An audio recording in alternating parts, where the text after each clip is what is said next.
Alright, we're live. No Monkey Island, jib jab. Anyway, good evening and welcome everyone. Welcome Geek Sean, I think it was. I'm not gonna just call you by your full name and everything. Zoe's already here because she's like, I want attention, so I'm gonna be on you. I like tried to put her down several times, prepping for the stream, and she doesn't care. She just keeps jumping up. So, evening Ted, welcome. We'll see. This should be an interesting one. I tried to do a little different thing. It is random, right? So, evening, Just Mike. And let me know how the microphone levels are. I think that a lot of people have kind of said that, my volumes are low in general. I'm trying to lift the whole profile up without clipping. That's the hard part, is finding that right balance there. So hopefully it's all right right now. So, evening, Tiger. Yes, evening, Zoe. She's right here. There. Evening, Dermot. Welcome. And, yeah, she's down here all day now. Mostly, not all day per se, but evening, Tyler Jane. Because the puppy is upstairs, and this is her safe haven. The puppy can't get down here, so she spends a lot of time. So then when she comes out, but then when someone comes down here, she's like, "Love me," and she just is all over. So awesome. Yeah, I tried to turn things up without like clipping, so we'll see how that works out. Just trying to erase everything. It's really hard to get the game audio and the regular audio in sync. So, evening, Brian. Welcome. And cheers. Just got a regular Oktoberfest tonight, so. What do you think, Zoe? There you go. She approves. So, I wanted to try something a little different this time. It is Septandy, so I thought about streaming the Tandy again, but might do that next week. We'll see. But I thought, we talked a couple times ago, I think, that it would be cool to stream demo discs, because there are a lot of cool magazines from the 90s that had demo CDs, right? And one magazine I subscribed to was PC Gamer, the Swedish one. And I actually have the magazine here. So I thought it'd be neat to go through that, and of course the demo disc itself. But I thought it would be neat to go with a little magazine cam here, so we can actually see the magazine. Now, I understand the angle is not perfect here. You can see here's like right here. Because the way I have the camera set up here, it's very tricky, but it's a bit of an angle, but hopefully you guys can see the magazine well enough that we can kind of flip through and a bit of nostalgic get-together before we go through the demos themselves. It's a neat thing to read, because I actually subscribed to this very magazine. This is my original copy from the 90s. I subscribed to this, and this is basically just the Swedish PC Gamer. So, evening, Christopher. Welcome. Another puppy. Yeah, don't show the the corgi pictures and stuff. I had a cousin who's like started asking me questions about corgis, and then I got another message from her this morning, and she's like, "Hey, we're going to a breeder to get a puppy." It's like, all right, well, there you go. So anyway, but yeah, Swedish PC Gamer was basically, yeah, this is the actual compact mouse that I play on all the time, by the way. So yeah, this is the actual ball mouse. This is the one I play for all streams, which is why sometimes my movement kind of gets jerky or stuck. It's because this compact mouse. So, but it's still holding up like a champ. Yes, it is PC Gamer. So it's funny because my grandma, I think, was giving me subscriptions for this when I was a kid, and she called it PC Gamer, which is kind of how like a Swede would say it if they didn't know about it. So. Oh, you have 2 puppies already and then a third one? That's a lot. But yeah, so there is some translation, but yeah, she is after my mouse. Eating foil fresh, welcome.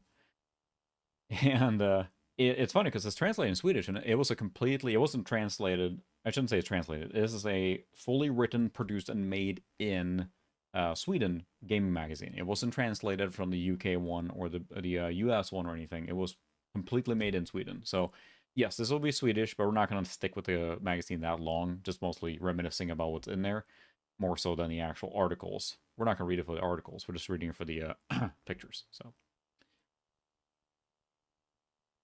but this is then the December of 1996 issue, which is, of course, what the demo disc is from as well. But here's the review of Red Alert. This is the cover issue component here, including a Duke Nukem 3D guide. But these are almost more fun, and I understand I'm trying to get it in shot here, but it's very hard. This is glossy paper, because all magazines have to be glossy, so it's very hard to get a light on this. But I can't really zoom in, and I'm not really going to, because this section here has very naughty stuff you could buy straight up in a magazine for kids. But look at the Graves gamepad and a whole bunch of different cool, peripherals and stuff, and a lot of big box software that you can buy. But then, of course, just a very big naughty section straight up for sale in there. including naughty pictures. So we'll skip for that. But here's already a cool thing. Look, this is the Righteous 3D full page ad. You can see it's full in English. Like, you know, our new Righteous 3D accelerator will accelerate more than graphics. We have this very accelerator in this computer right now because we're playing on the P166 with the Voodoo 1 card. So I remember seeing these ads, and that's what made me buy it. Oh, nice. I actually saw one. So I went to Vintage Computer Fest Midwest, right? If you guys follow me on Twitter, you saw that. Yay, Ted. You got what you wanted there. And they had a graphics gamepad loose, but I didn't get it. It looked pretty, you know, rough. So that's awesome finding one in box. That's the hard part, you know, finding one that's in good condition. But yeah, this is pretty cool then. This is basically, this ad, I remember, was basically what made me buy the Voodoo card. So, evening, Ethan, welcome. And you can see here, like, here's the, you know, the editor's notes, which is, like, literally, I got a present for you because of Duke Nukem 3D and all that. Or, sorry, Red Alert. So, they're just talking about Red Alert and everything, so we're not going to go into exact details. So, yes, there's a lot of skin. And here we get some delicious, you know, mid-90s hairdos. Yeah, but this is, it, of course, mimicked, you know, the US and UK PC Gamer. I think there was a UK version, right? So it follows a similar structure and everything. So, yeah. But there's a lot of skin on these ones. And the cool thing here, then, of course, is we get a preview here of what's on the CD-ROM. And yes, there will be a nice little, you know, custom-made, like, probably Shockwave or whatever the heck that is, Macromedia something, you know, demo thing. But the cover ones for this particular demo CD would be the Grand Prix 2, IndyCar Racing 2, and Lords of the Realm 2. Also Magic the Gathering full desktop themes. I'm going to try that. So I did not have a computer shopper. No, that one does not ring a bell. I'm trying to think of the ones that were like made in Sweden. So the PC scene was big. Of course, so was the Commodore scene and that kind of stuff too. But one I had was Super Play, which was like a multi-platform magazine for console. I think it started as Nintendo, like many of them did, and morphed into multi-platform. I had that one, and I'm really sad I got rid of that, because those would have been awesome. They were really thick too, and there was a lot of like guides. You know, they had like, you know, cheat codes and level guides, stuff like that. So, all right, thank you, Tyler Jane. I figured this was a neat thing to look through. I will figure out a better angle. You're basically right now at a forward angle because of the way I have the camera set up. So, but at least you can see what's going on. So, but the other things that are on this one, we're definitely gonna try. If you can't see that, that's a Sonic the Hedgehog CD. We're gonna try that one, the demo on that one. I have that one actually real, but the little blue hedgehog is here again, and this time he brought his platform action to the PC community. Our superb playable demo has the best scrolling that's ever seen, and you can have fun for a long time. Installation is done from the Windows menu, and it's only for well-equipped Windows 95 PCs. Yeah, so I took very good care of my magazines, right? This has been basically like packed in a box for a long time, and I brought them to America here a while back, like the first year of issues, and I have more in Sweden. I threw away the cover CDs, I think, the later ones, because, I don't know, I just did. So I have the first year of cover CDs here, at least. So we might do more of these if these are cool or popular, but so we're Discworld 2 and DirectX 2 warning, you know, for installation of that. Shareware, we got some different shareware software in here as well. And here's talking about how to do the DOS menu, the Windows 3.1 menu, and the Windows 95 menu. But something that I think these CDs were really cool for was WADs. Yeah, we'll get to the Duke 3D guide here. We'll flip through pretty quickly here once we get into the articles. We're not after the articles. We just want the meat. So, but something that's really cool for these kind of things, like, you know, we had poor bandwidth, and these then CDs came with, you know, WADs, and you can see here there's kind of like a quick summary of what's on the back here, but WADs and patches and add-ons for Quake, Doom, Duke Nukem 3D, Grand Prix 2, and many other games. That's what's so cool with these. I keep doing this because I want to show on the camera here, but it's here. There we go. What's so cool with these is, like, there was a lot of patches and WADs and stuff. Downloading that over dial-up, as many of you probably remember, was stupendously slow. So getting a CD like this that had the popular WADs and stuff, and maybe we'll try one of the Quake WADs or something, and see, or the add-ons. Yeah, we have the Quake add-ons, 23 new levels for Quake, Quake C compiler, Quest, the Quake editor, and Quake help. We have a terrific collection of Quake add-ons. So yeah, this is the second issue ever of this. So the first issue, I actually streamed that a year and a half ago, I think. That was before I was regularly streaming, so there was like 2 people on, if even that. So that was the thing, and I did stream that first demo disc a little bit too, but we'll do more of these, because the demo disc, I think, are a fun thing to stream, especially when you have the magazine that goes with it, so... yeah, that's the thing that I think that happened, what Tajin is saying there. With magazines, it's just, especially, you're moving, or, you're young, and your parents are like, why are you keeping all this junk? And you recycle them, you don't see the value, but the problem is getting back into it now. It's like, oh, it's so expensive, because especially, I think I saw LGR had just started collecting the PC Gamer with the cover disc. I think he made a video on it. I think he got a massive batch of cover discs and CD or magazines he was matching up. So, because I mean, he gets a lot of donations, and I met him actually. I got to say hi to Clint from LGR here at VCF Midwest. So that was a really neat thing to chat with him for a little bit. So, one of many people chatting with him, but I still thought it was really neat. So, and this I thought was really cool. Look at this hairdo. This is great. We got mullet stuff here. Yeah, the champ himself got a present for us. What it says there in English. So this is the Command and Conquer Championship in Sweden, then in 1996. I mean, you're gonna compete in any game in that era. Yeah, that's fantastic. So they actually had a competition, and you can see like the big CRTs and everything on display, because that's this era. And now we get to some of the sections I think are really cool with these kind of magazines, which is the previews. So Street Racer, I haven't tried this, but basically, it's a looks like a Mario Kart clone for PC. They're trying to make Super Mario Kart the best SNES game, but on PC. It's made to be fun on a 46.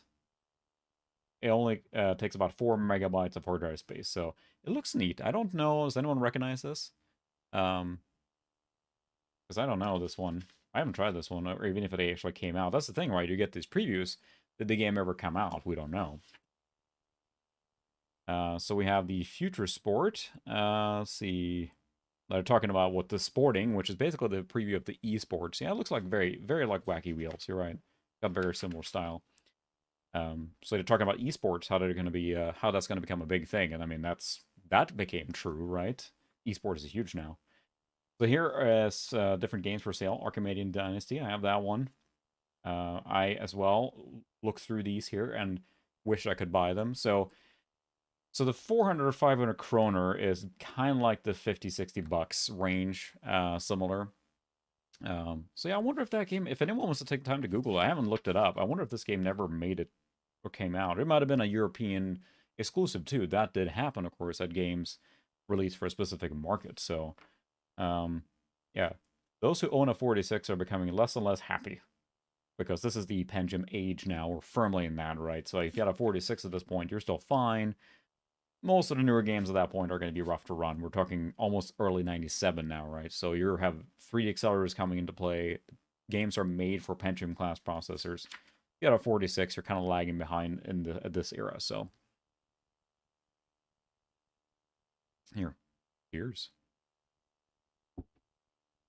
Sim Collection. I don't recognize that one at all. Yeah, some of these bundles, especially, I think were released specifically for a specific location. Okay, so these were trying to be more like thinking games, I guess, was the idea. This is cool. This is a preview of Unreal. Yeah, this is the latest news about Unreal, which came out like, what, 98? Okay, consoles first, PCs later. Yeah, I had never heard of that one. We'll talk about this page here in a second here too. It's very hard to see because of glare. But yeah, this is then Unreal. Unreal has gone through a couple of changes since the last time. It should have been released in August with Intel's new MMX chip. Then it was December. Unreal's gotten a longer campaign, and it's really hard to see there, but you can see roughly the interface looks very different, right, than the final game of Unreal. So, GT will be releasing Unreal in March of 97. So what's the release date of Unreal? Was it on 98 or was that 97? Is that accurate? March 1997 is what it's saying here. This is the first game taking advantage of MMX technology, is what it says here. And I know Pod was a big poster child for MMX technology, right? Pod racing. Not pod racing, but the game, racing game Pod. So, yeah. Yeah. Of course, here's the cool thing. Here's a 3D Blaster PCI. And that is, I believe, Intel, or not Intel, but Creative's decision to launch into the acceleration world, right? Which is not Voodoo, but their own proprietary accelerator card, which did not last very long, right? Yeah. Trying to read a quick here summarize, but yeah, it's yeah, try 3D Blaster PC out together with Sound Blaster 32 card, and you won't believe your eyes or ears. Discover what we mean today. I love 90s ads. They're just amazing, really. And let's see, we have force feedback special. Oh boy, like it's probably not coming across really really well, but it's very grainy here on that picture. So we're playing so yeah, these May 22nd of 1998, so another full year beyond what they said in that article there, right? So tonight, Brian, we're playing on the Pentium 166 with the Voodoo 1 card. So that is the machine which is then era appropriate for this magazine, which is why we're using the cover disc for this one. So, oh, interesting. You have the issue number 1 Nintendo magazine system. Fascinating. I never heard of that magazine, but I'll check it out in Discord later. But this is special talking about the force feedback and everything. We'll kind of start flipping through quick here. We'll get to the demos. But here's Discworld 2. I'm talking about Eric Idle's voiceover and all that good stuff. I haven't played Discworld 2, I think. But it's point-and-click adventure game, right? So, oh, nice. You have your Voodoo 3000, the original one. I do have 2 Voodoo 3000, but definitely not my original. I never had the 3000. I had the Voodoo 1, and then I didn't get a Voodoo 2 or Voodoo 3 or anything, and I was out of the Voodoo game forever, basically. At that point, once my Voodoo 1 was old enough, I think I got a TNT or a TNT 2, and then that was on that path. So here's a preview for MDK, or what they originally called Murder, Death, Kill, but they shortened it to MDK because there was a lot of backlash on that name, I think. So, but some of the concept art and everything, and MDK, we'll stream that sometime too. It was a really neat game with a lot of cool ideas, and kind of goes with Shiny Entertainment's like kind of quirky style, right? So they did Earthworm Gym as well, right? Is that the same company? I think so, yeah. Hmm. Okay. Very nice. Yeah, that's the thing. There's a lot of regional magazines like this one. Again, yes, this is PC Gamer, but it's unique to Sweden. This was sold in Scandinavia because a lot of people in the rest of Scandinavia can read Swedish, if you will. But it was not, there was no other one in Scandinavia directly made in that particular country. So, yep, FIFA 97. Here we go. Look at those graphics. Ooh, soccer. Yeah. 76%. Hate or start hating it, love or learn to love it, but it's still not very good. Or it's not as good as it should be. One day, dreamish sigh. So FIFA, I think, I mean, it's still going to this day, right? But here's of course a full page ad for Tomb Raider on PC. Lara Croft is the sexiest heroine that we've ever seen. Yep. So Swedish ad for Tomb Raider. That is polygons. Of course, here is the full review of Command Conquer Red Alert, which of course took the year or the game of the month easily from this one, because I mean it's a great game. When I came out, I was blown away as well. So yeah, 95%. That's, I don't think we have to say too much about Red Alert. It's great. So, oh, okay. Yeah, you're still into Migas in the mid 90s or all that way. A lot of people were, but here we go, Ted. This is for you. Now we're in the 90s ads. Yeah, so multiplayer Command and Conquer, and then 90s ads. I think this is Destruction Derby 2. Yep, with appropriate, not safe for work ads. That's just the way it was. The 90s, the ads, just terrific. Hey, MechWarrior 2 Mercenaries. What it says here is hired. So yeah, MechWarrior 2 Mercenaries is of course just kind of like a expansion or prequel to, or not prequel, but the MechWarrior 2, where you're running a unit to keep them running with as far as cash flows and everything goes. So, but here's the Sound Blaster 32 PNP. Nice. Ooh, look at that machine. That would be glorious to have. Look at that. I'm not sure that's even a real monitor. That desktop there. I want a powerful desktop.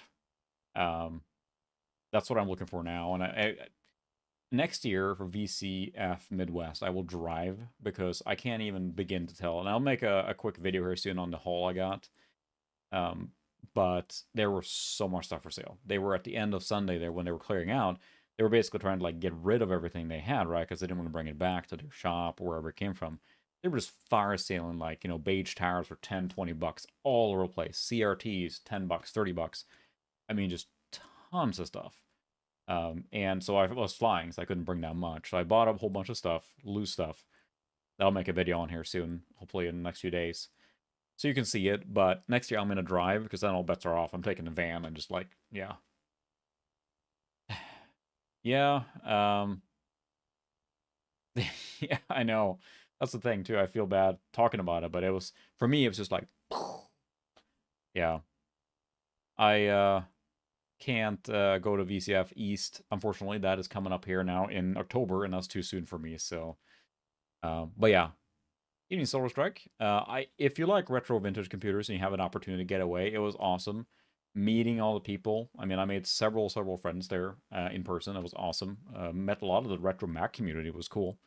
Went out to dinner or stuff like that, chatted everyone up, and handed them my business card and all that stuff. And it was super fun to see not just technology, but the people. It was really the big deal. But yeah, there was a lot of stuff for sale that was really cool.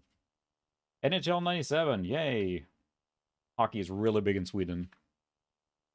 Davis Cup, Netmech, Wingman Warrior. I like one of those.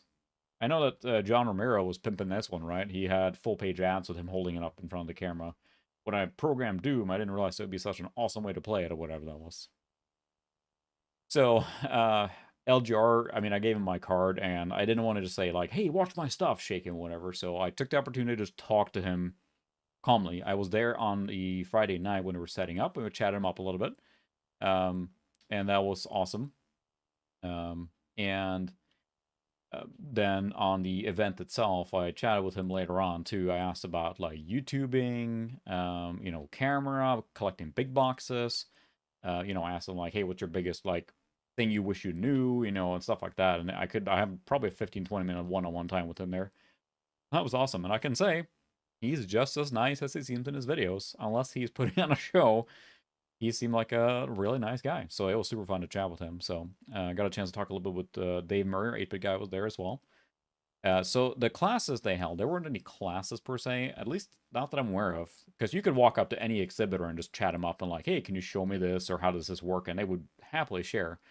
But they had a panel as well with, was it Computer Connection, which is another YouTuber, a large one, and then 8-Bit Guy, and also LGR had a panel about the YouTube life, and that was really good. Once that gets posted, the full video on that, I highly recommend watching that. I was in the second row watching that. That was super fun, especially as a YouTuber, of course, but yeah, 22-hour flight. It's a cool event. I'm not sure if it's that far of a cool event. It'll be like if you're in the States already or something, or, even if you're not, if you're in America, you've been flying that far. My flight was just only a couple hours, so that was not bad at all, but I will drive next time. The Pandora Directive, of course, is the sequel to Beneath the Sea of Sky, so that's cool. Assassin 2015, the future. That's what it's going to look like in 2015. Not very nice. That's what it says here. So there was, they had SGI machines, Silicon Graphics workstations, running a recompiled version of Baldur's Gate and Diablo. Those were not ever released for Silicon Graphics, but someone had recoded them to run on there. That was cool to see. There was an Apple One there, a prototype board or whatever. Evening, Suka, welcome. We're going through a Swedish PC Gamer here right now. But yeah, there was that. I mean, they had a mainframe there, like, that was doing computations. They had a terminal sitting next to the mainframe, and the mainframe had relays in it. It was rendering through vector lines a globe, and it was like click, zzz, click, zzz, click, You heard it clicking every time. I got a little video on that too, and that was awesome. And then they programmed it using BASIC and whatever to tell it what to do. I'm probably describing that incorrectly. That's before my area or expertise, right? But those things were really, really neat to see. There was a lot of really cool old stuff. Eni Venley, welcome. Hellbender, don't even recognize. So yeah, there's another. This is basically for the average consumer PC guide magazine. So they're pimping their other magazines. Screamer 2. That's a really cool and good racing game. So yeah, no problem, Solar. Just appreciate you being here watching. So that's a cool game. I'm talking about all this cool stuff. We'll play that sometime too. It's a really cool like later DOS game or high-powered game. 88%. Deadly Tide. That's kind of a rail shooter, isn't it, I think? 70%. Watery. Oh, they're so clever with their one-liners here. Swiv 3D. Turbulent. That's a really cool, like, top-down shooter. It's nothing super exciting. I played a little bit. That early, or late polygonal era, early 3D acceleration. I think there was a voodoo patch for this, so... not super exciting. And Monster Truck Madness. That's a fun one in multiplayer. Bouncy. Oh, they were really clever with these words here. Now we're getting into some of the cool stuff. I bought several games from this store, I'm pretty sure. This is the full price, and you can get all the games from here, like Duke Nukem 3D for 349 kroner. So that's like, 35-ish bucks. Like, if I could buy a complete in-box new Duke Nukem 3D today for 35 bucks, that would be an amazing steal. And that's not happening. So, yeah, Swiv. I'm a huge fan of Super Silkworm or Super Swiv on the Super Nintendo. That's a really good game. Swiv, I think, on Amiga was side-scrolling. This store name? Well, in this case here, what's the actual store name? I think this was one that you basically sign up for, and I think it was, you paid a certain subscription fee. But in this case, this says hard Christmas presents, including shipping. So that's not actually store name. I'm trying to see here. This actually, I think it was Spielbieten. Like, I think it was the game bite. Like, he's taking a bite out of the game. I think that was the name of this company. Yeah, Spielbieten. So the game bite, basically. So, but that says hårda julklappar inklusive frakt. So, yeah. Yeah, that's the thing. You find in those games, but Simon Saucer 1 and 2, 359. That's what I bought it for, I think. Star Control 3. The Dig 349 again, kroner. So it's about split by 10, and you got it. So now you get into the guide. So here's Mission for Cyberstorm. There's a monkey, so that's cool. I don't know anything about this game. Looks like a top-down or a strategy game. Broken Sword, the complete guide.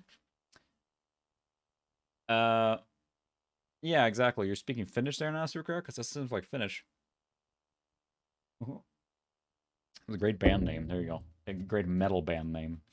I haven't played Broken Sword. I feel like I missed out because it's a really good adventure game when I've heard. This is one I bought games from as well. Spelia. I don't want that you just, you look at these list prices here. There's Diablo 349. Yeah, Duke Nukem 3D 349. More nuke levels, 200 kroner, which again is about 15-20 bucks. Quake 1, 35 bucks, whatever. Yep. So here's the guide to Duke Nukem 3D, which apparently I believe is the whole level guide. So it took forever to complete, but Duke Nukem 3D, it was worth it. It's a real big seller.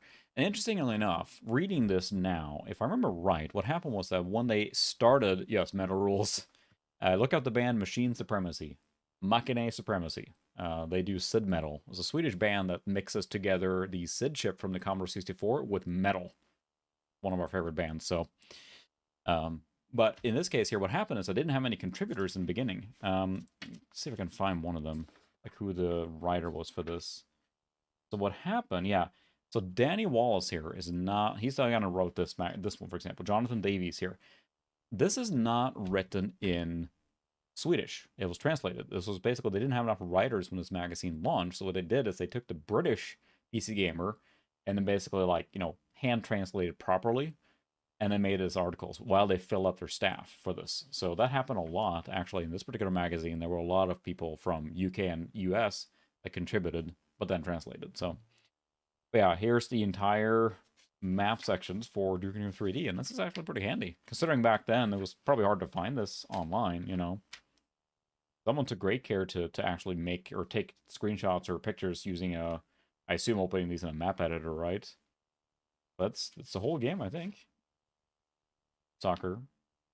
CD-ROM multimedia, who I don't know, there's something special about the multimedia era, don't you think? Like when they started cramming stuff on CD-ROMs.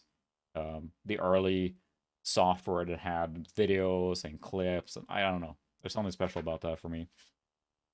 Normality, I remember seeing this game, but I never played it. It's the whole thing. Whole guide. And again, buying more games. Bring or call now. Yeah, buy and get extra games, and they all were trying to compete doing the same thing, right? Most of these didn't exist that long. Covert Ops, which was the expansion pack. I have that for Command & Conquer. I bought that. Pretty hard levels, actually. And there's a little bit of weapons usefulness for against, like the rock, paper, scissors guide, basically, for this game. For this expansion pack. The music on the CD is CD Red Book. And you can actually take that into a CD player and listen to it straight up. And I did that. I actually had a Discman, and I would just listen to that all the time on the bus and stuff. Thought it was so cool. I still have that same box and disc and everything, so. But yeah, that's the thing, is it was hard to get internet access. I had a modem, but it was not fast, so I could look up some stuff, but these guides were much more handy, of course, to look up stuff. Hind, I remember I had a friend who was into military flight sims, and I remember him saying this was a really, really good game. I didn't play, I think I played the demo, but yeah, that's the thing with the demo CDs. That's why they're so cool, to be able to try all this stuff. But yeah, I think that a lot of people bought 7th Guest for CD-ROM, right? That was kind of like the first full CD-ROM game, wasn't it? 7th Guest, someone correct me? At least the first one was like a really big. But yeah, I'm very happy I lived through this time. So, of course, I wasn't then for the earlier stuff, the 386, 286 stuff, you know, that was before me, really. But having been through the era where CD-ROMs and multimedia came through like full blast, I don't know. My first real computer was a 46 compact all-in-one with a CD-ROM drive in it. So that was really, really cool to have. And I could experience all the multimedia stuff. Like, I remember first time my siblings told me, oh, put in the CD, and we put in a CD, and it played music directly from speakers. I'm like, oh my goodness, it's a computer playing music. How cool is that? And, you know, it's just a CD drive, so.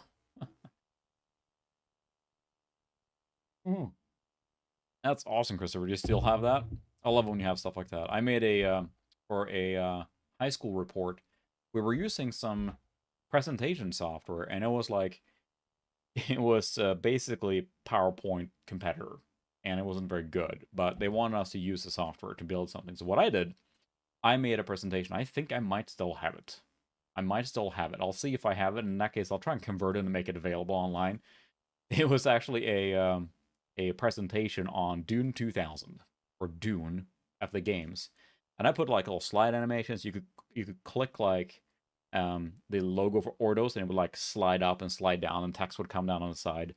And the teacher liked it so much, he used it as a demo for the rest of the class, because everyone was like, yeah, whatever, I'll do the bare minimum. I'm like, this is my thing. So I spent a ton of time making the animations for that and making it as cool as possible. So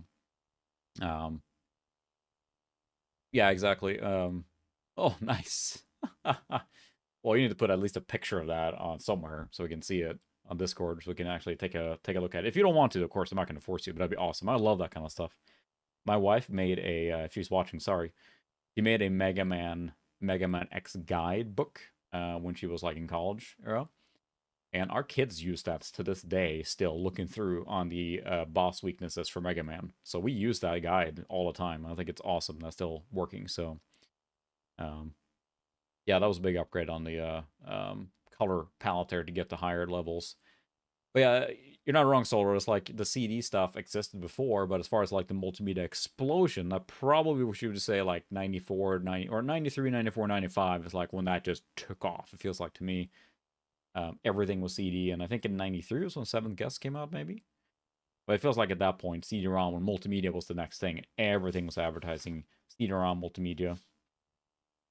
So yeah, here what happened then is you have a 2D-based game, in 1996, it gets a very low score, 50% out of 100. Because again, you're not using 3D polygon at this point, and at that point, you're out. Oh look, here's Elder Scrolls Daggerfall for 400 kroner, which is less than $40. Good luck finding that in complete condition at this point for not like $150, $200, if not more. That's, yeah. And of course, in Europe, it was a really big deal with soccer management games. I played many of those on the Amiga. But yeah. Yeah, it was pretty late. Diablo was quite late. I remember reading previews for it in like 96 or something. And then it came out in 97. But that, of course, just blew the lid off action RPG games. So, oh, very nice. Absolutely. I'll watch that for sure. I haven't played it really at all. Besides seeing some stuff about it, but I haven't played it. So here's that translation, or just poor like wording. Make Rambo into a chicken. And I understand what they're going for. You get the gist, but that's a direct translation. And even in Swedish, it sounds stupid. It would be like make Rambo tremble or something might be better, but it literally says make Rambo to a chicken. That's the direct translation. And it just does not sit right in Swedish. It sounds too literal. Like, no, you're not like don't like make him feel like he's chicken or he's chicken or you chicken Rambo. No, it's like a literal chicken. And it doesn't translate very well. So that's the thing that you had a challenge with these writers in the beginning of this magazine. They were looking at their British counterparts, trying to mimic the style. It didn't always work out, so. So this is Microsoft Soccer at a 60%. And it says penalty. And it says, this is probably the worst football game or soccer game for PC ever through all ages. We have to try this game sometime on stream. Oh no, is my Discord acting up, or my streaming acting up again? Oh. See if it recovers. Yeah, it's weird. It's bursting, and then it causes a problem, so. But yeah, do put some pictures there. It'd be awesome to see. I'll take a look later here. Yeah, it's hard to find like what you want to build these days. I kind of want to build an older case on my modern machine now almost. So evening, Chris, welcome. We're going through a magazine from Sweden here now, which we literally pulled up the page on the worst soccer game ever, apparently, according to the 16% out of 100. So yeah, sorry about that spike there. I'm not sure. I saw the bitrate just shoot up, and then it went down. I'm not sure if that meant it was catching up or what, but we're almost done with the magazine, so. There we go. And some end stuff, just legal stuff. And don't miss the next issue, which I do have. Toonstruck, Privateer 2, and Flight Simulator for 95. And of course, here you get like, oh, here's the discount games. There's Flight Simulator D, Wing Commander 4, Rebel Assault 2, Fade to Black, Top Gun, Gabriel Knight, Beast Within, EF 2000. Any of these for a discount price these days will be amazing, but yeah, that's not happening. So here's the competition to sign up to get a crew jacket from the film team Privateer 2. That's probably a good game to stream sometime, don't you think? Privateer 2, The Darkening? Privateer The Darkening. That'd be a good one. But yeah, so there you have it. That is the Swedish PC Gamer from December of 1996. It's a great time capsule. So, but let's check out some of the stuff that's on the CD, right? We got to do that. That's what we're here for, is the big stuff. So we have then on this guy, it's hard to find focus here, but yeah, we have a whole bunch of different games. We'll explore it. Some of the stuff is available in the menu, and some of the stuff you have to actually open to look at. So try a few of the demos. And it's got a lovely little like design here that's unique to the Swedish one. So it looks like it is made with Macromedia. 1996, copyright.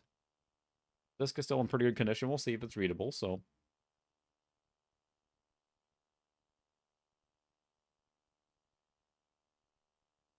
We'll have to try the Sonic on there, obviously, so. What do you think, Zoe? Yeah.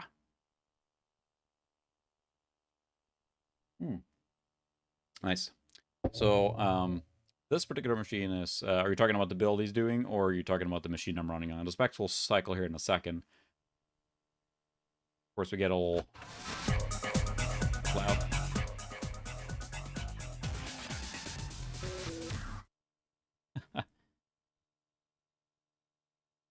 I got a little legal thing saying, yes, we have tested everything, but it could be viruses on here. Do we like it? Yes or no? Ja, nej. And of course we'll do ja.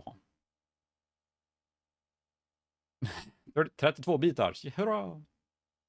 So this is the Pentium 166. So this is a P100 with a 166 overdrive chip in it. It is then basically period accurate for this demo CD.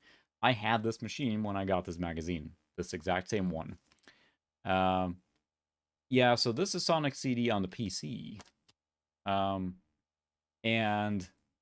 we it probably could use that, but I'm not sure on a demo. I don't have anything of that hooked up. We're gonna do it raw in the sense the same way it did it, but yeah, Lords of Realm, we can try that too. We have Grand Prix 2, we'll try that for sure. You click demos here, and wait for it to spin up. So we have all these demos here installed. We will start with Grand Prix 2 and a little Formula 1 racing. And what is it, Zoe? Demon. And here to get started, DirectX 2, McAfee, QuickTime, video for Windows, WinZip for Win95. Of course, that's not everything, because to get to the WADs and everything, you actually have to open and locate. You have to actually go in here and look at it, because you have the WADs here, for example, Duke 3D, Doom 2 WADs, things like that. I'm going to try some of those too. And I may need help from the community, because I haven't installed a WAD in forever.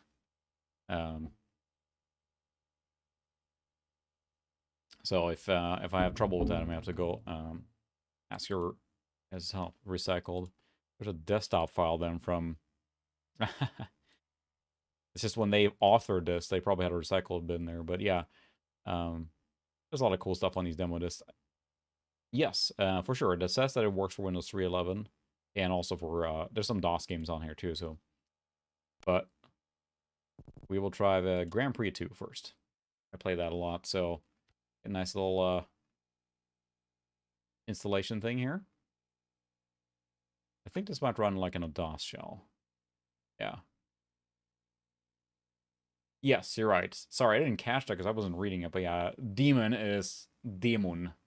So, look at that. Oh, look at... Oh, oops. Yeah, we're... See, you're on speed. What? It's fine. Suggest fix? You mean like replace? Someone else can educate better on the WADs, but basically WAD is like an extension module for Doom or Quake, or not Quake, but Doom or Duke Nukem 3D.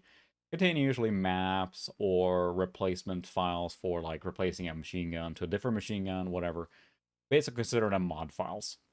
You know, usually I think WADs have map packs, that's really what it comes down to.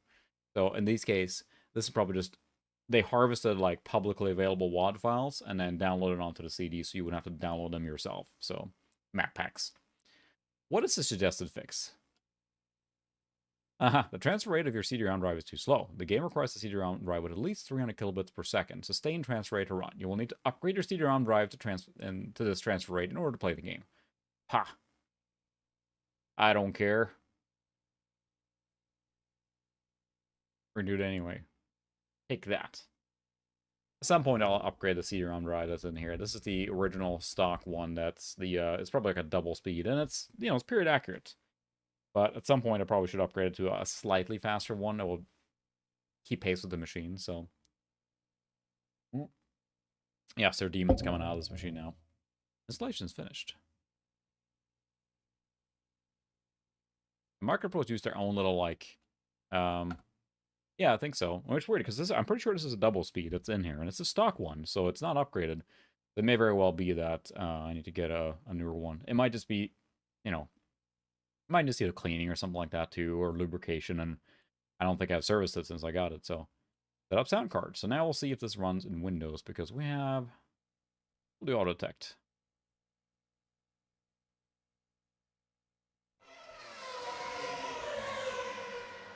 I heard it. Got it. This game is super hard, so we'll see how this goes. Exit and save configuration. Called the Marketplace classified line. 72. I love it when you have those like stupid fast ones, and it just like it's just like high pitched whining. So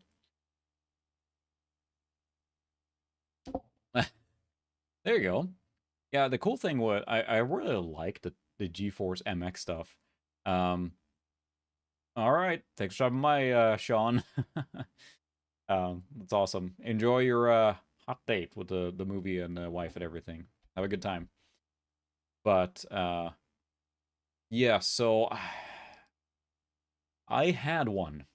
You know how much that bothers me, Foil Fresh? Just I had the Pioneer slot loader in my P2300. I had it. And I don't know where it ended up. I think the P2300 just ended up. I think my dad used it as like a extra computer for a while, and then it just ended up recycled or scrapped, right? So it was gone. I had that. So I desperately want one again. I actually dug through VCF Midwest there. They had several drives, but no slot loaders. I think the problem with that is that everyone wants one, so they're going to disappear quickly. Because, yeah, it sounds like, I mean, that's probably as fast as you could get on the speed for the CD-ROM drive. Sooner or later, there's a physical limitation on how fast this can spin realistically, right? So, yeah. But you're not wrong. The higher numbers are kind of moot at that point. But I mean, what I think everything ended up at the end like at 56x, right? That's kind of the standard for the era, the last CD-ROM drive. So, yeah. I was gonna say, as far as like video cards that are solar for your machine, I'm a big fan of the GeForce MX cards, using them in older machines because they actually usually are pretty compatible and provide basically the equivalent of like, you know, the first GeForce card is expensive and it's very hard to find at this point, but you get like a GeForce 2 or 4 MX, you know, it can be the equivalent much, much cheaper. It's not as cool, but it does the job very well. All right, let's see if this runs here in Windows or if we have to run it in DOS. Also, a very loud engine sound there from...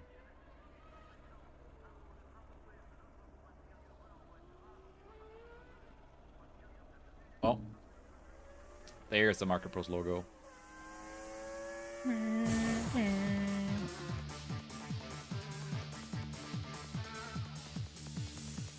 Formula 1, y'all.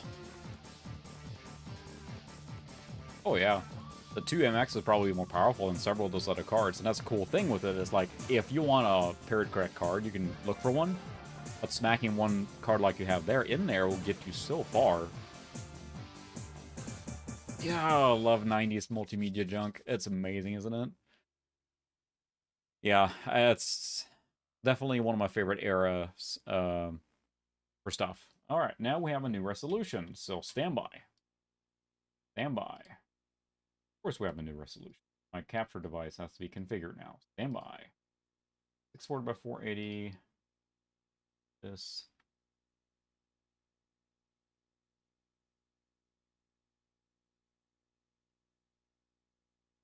$940. Okay, I already have one. Sorry, I gotta mess with the capture here.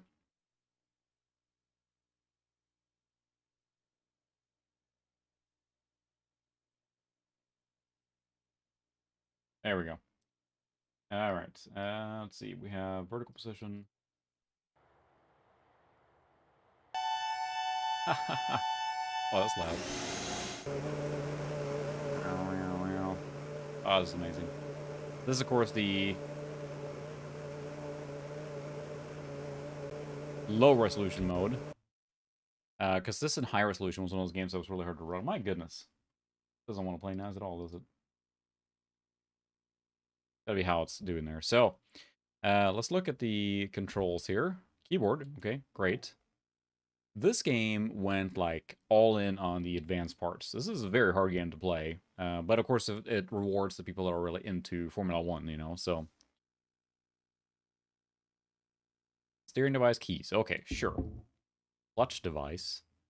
The graphic detail now is on the low. You can run in a high, but I don't think that this machine can handle the high. I don't know, we'll run in low now because it feels more appropriate. Do a quick race. Yeah, the Grand Prix series, I think, is really, really good Formula 1 racing. I think GP2 was kind of the gold standard for a long time. It was really good. Still is good, I think, but it's hard, very hard. But there's probably lots of sequels on this one now, so. I think everyone did that. Okay, so where's my...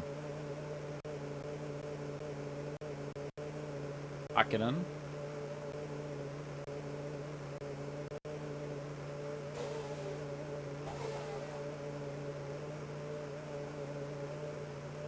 to gas. Okay,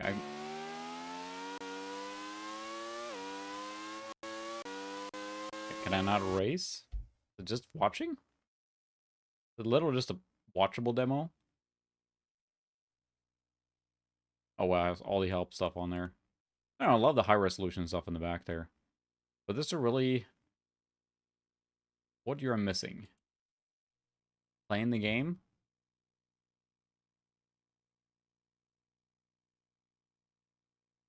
Am I missing something? Yeah, I can try and kick it up to the max. Let's go high power. SVGA. Estimated average frame rate. That's pretty cool. That's pretty advanced there.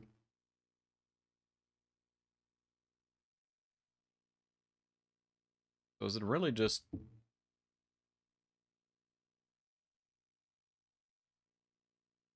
I mean, they went all in on, like, being true to the Formula 1 stuff, but... see how it looks here on the high res mode.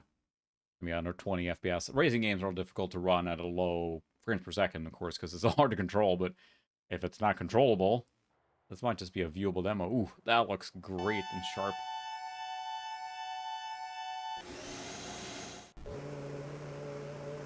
That looks really sharp, doesn't it? I love this type of graphics from this era with the SVGA software rendered. But it's not playable, I guess. Cool demo, bro. Oh, it looks neat. Let's see what it says in the guide here, since we have that. Oh!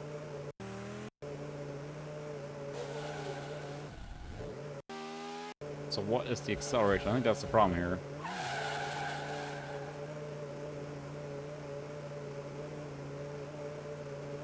Because I am in the right car. Oh, I heard a gas there. Okay, so that's... Alright, I think we're in business. Nope. Alright, I think we're good. It's A, Z, and period, and dot. There we go. Look at that frame rate. Yeah, I just figured it out. I'm sure you can play this like an arcade race, right? And slam with everything. We may have to try R for race. I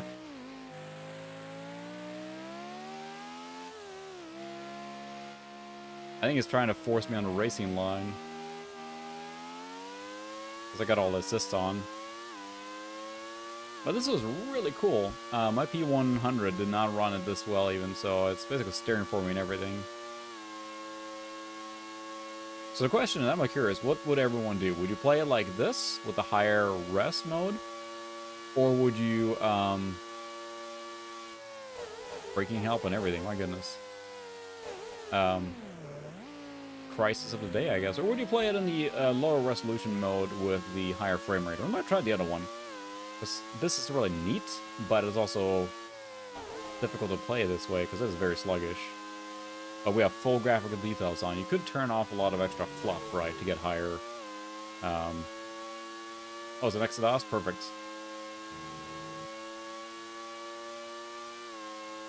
Yeah, this is, I mean... I remember this game being touted as, like, D1, but at this point with all the assists on, I barely just have to do anything. It's full acceleration. I guess that's the nice part if it gives you options, right, on what you want to do. I remember thinking that the instrument panel was really sharp with this resolution mode here. I want to run off the track, dang it. Stop controlling me. You can't tell me what to do, man. I remember this being just trying to be really true to Formula 1, with all that comes with that, right? So, let's go forward. I'm too far back in my racing seat. So, of course, the vastly enhanced with the wheel. Maybe we'll try the, now that I know what to do, we'll try the low resolution mode. Yeah, this would look really sharp. I think that's the biggest thing. Coming off DOS gaming in this era, this would look super sharp. And this is not accelerated. This is raw CPU power. So I'd be curious to see how this game runs on a much faster machine, like a, you know, P3 or something. cranked up. Probably quite the experience. Catching up.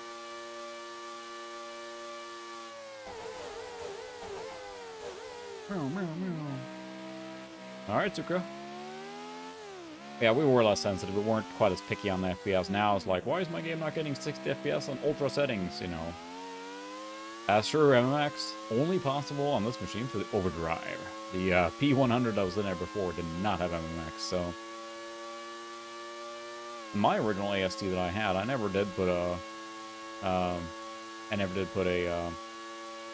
overdrive in there. It was stuff, it was a P100 for the entirety of its life, so...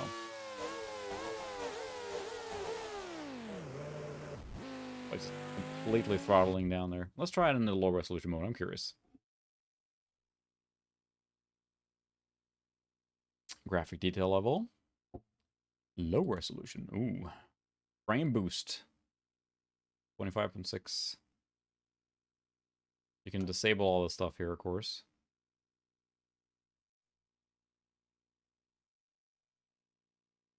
Try that again.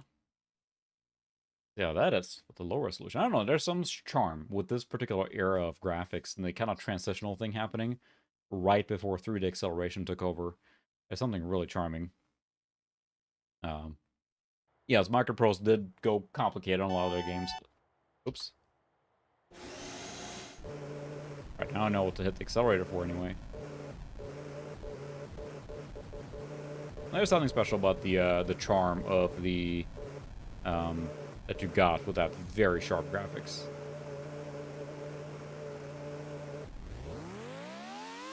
Oh my goodness, that's a lot faster, but hard to control here.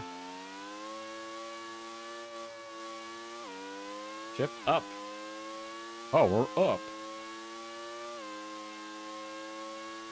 But still not fast, you know. 20-something FPS, but it's quite a dramatic improvement, so perhaps for a racing game, this would be preferable. Yes, Screamer 2 is also a very good example, and also very demanding, I think, in high-resolution mode, right? I think I tried on this machine and, like, didn't realize how horribly slow it ran in the high-quality mode. It needs a beefy machine, so... Yeah, this was a big deal. I remember this was quite a lot of hubbub around this game when it came out.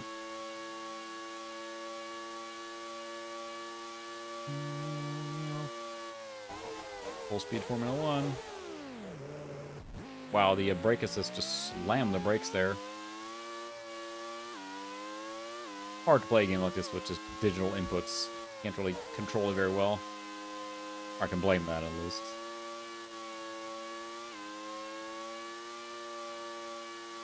Yeah, I might as well ask now, but how are the audio levels? Did anyone want to check? The game sound alright?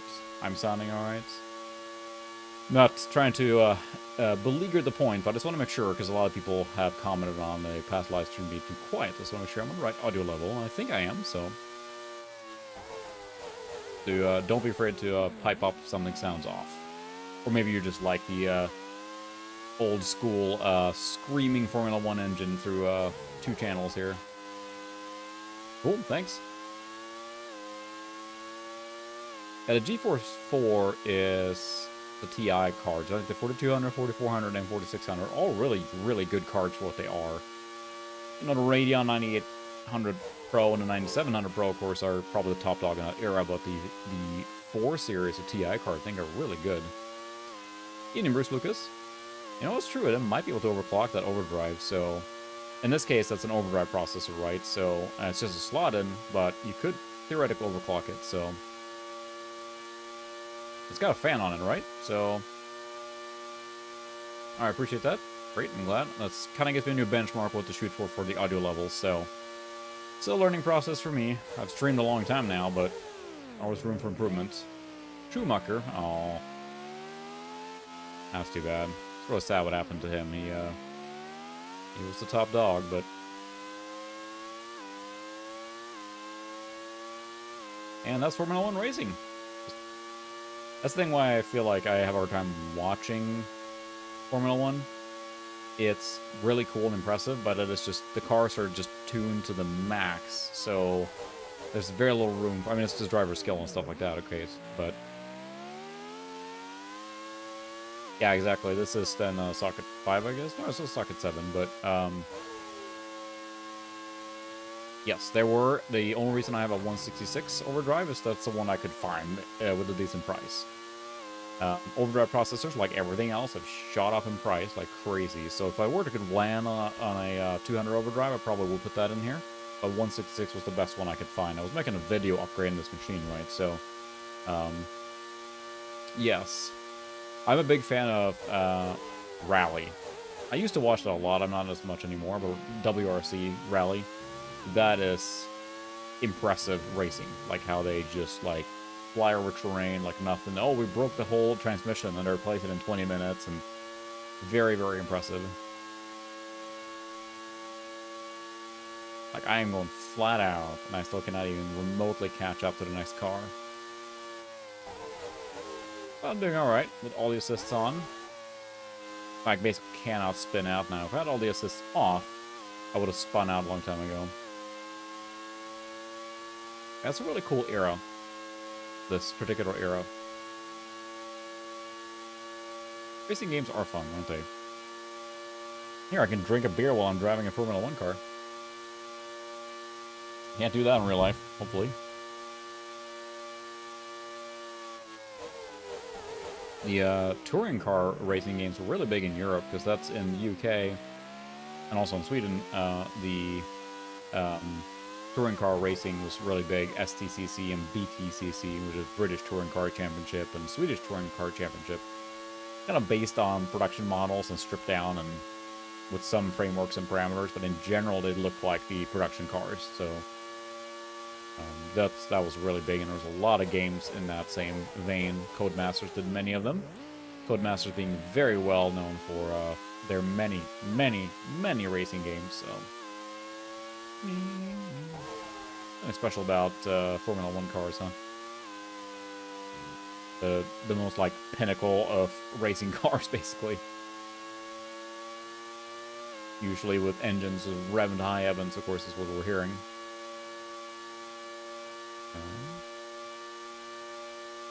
It's awesome that your stepmom loves racing games. There's a lot of cool games, cool racing games. I tend to favor the more arcadey racing games, I suppose. I played Colin McRae Rally in those games for a long time as well. Those are fun. I'm just like, hey, crashed car. Casually talking to them while driving an F1 car at 150 miles an hour, no problem. Once we're done with this here, and I just feel like I'm going to complete this race. Why not?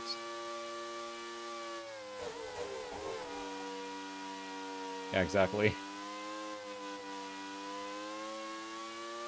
That's the thing with rally cars. It's just, I don't know. There's something with the excitement of them driving on gravel roads. And I growing up in Sweden. Oh yeah, Richard Burns Rally, rest in peace. I watched Richard Burns when he won his world championship. And he was like, he earned it, you know. He was such an up-and-coming, promising career and everything. And then, yeah, unfortunately he died of cancer, I believe, so. It's very unfortunate. But he had one game, and I haven't ever played that. I should try it.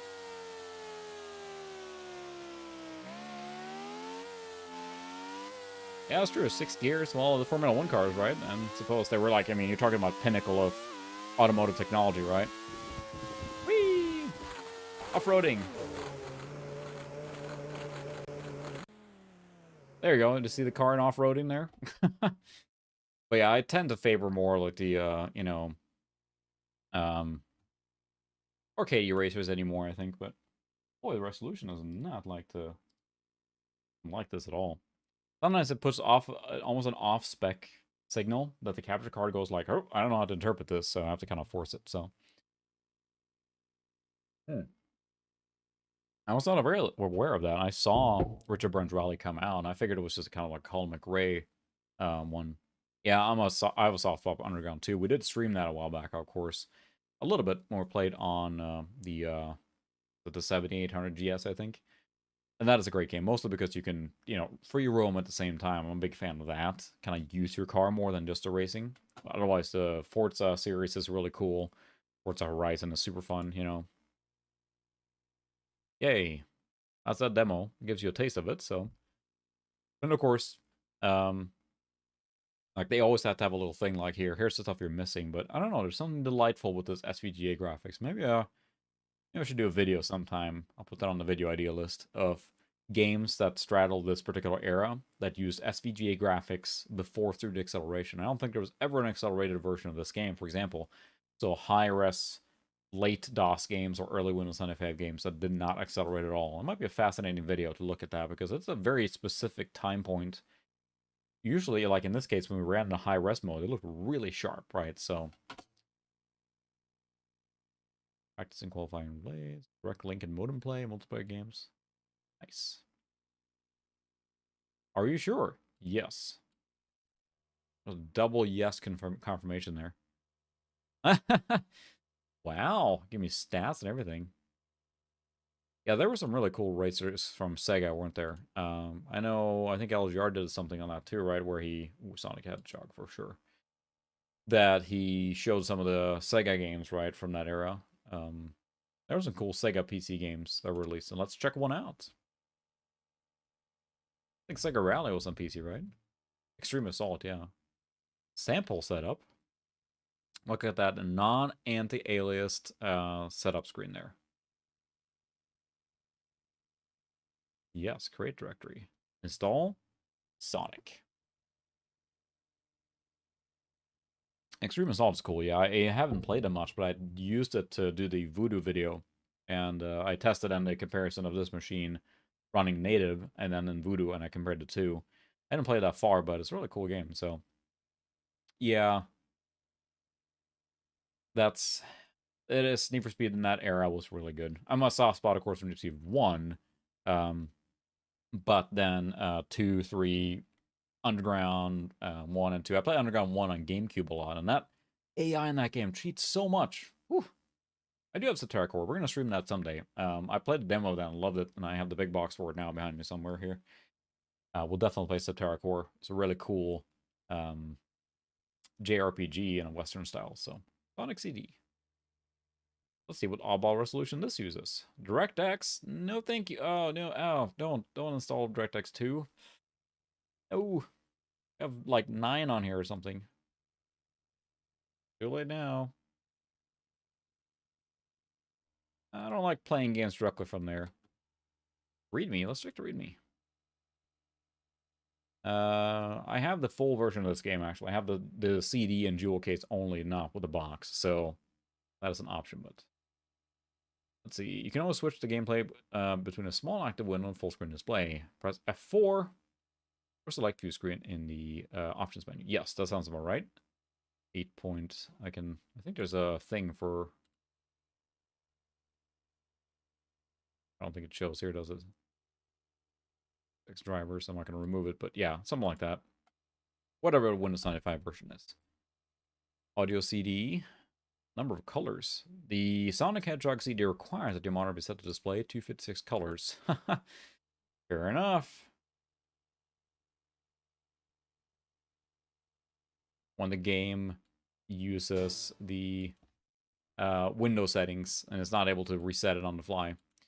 Funny enough now, since my action cam is being used for up here for the mag cam, my CRT, I can't show it, but then it reset the whole display here, so let me fix that.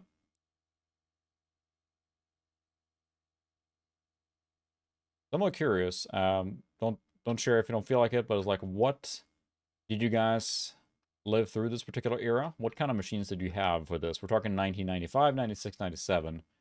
Sounds like one of you guys had an Amiga still at that point, and that was commitment. But do you guys remember what kind of machine you had for this era? I'm a little curious.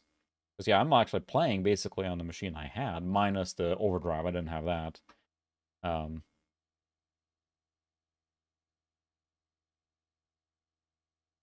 So, yeah, I had the P100, basically, and after that I went to a P2 300, so I kind of jumped almost a generation there.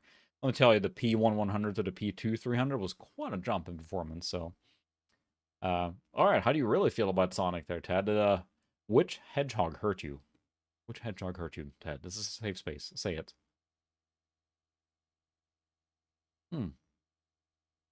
Oh, so they're still trying to get something out for that? That'd be awesome, because, I mean, I haven't played it much, but it sure looks like a really cool game. When I tested a demo, I loved it, and I swore to myself I would play it sometime, so sometime we'll stream it, and I'll start that way, and then keep playing it probably, but...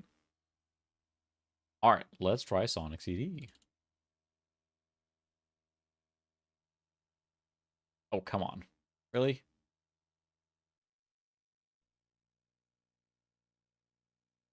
Oh, Sonic CD, alright.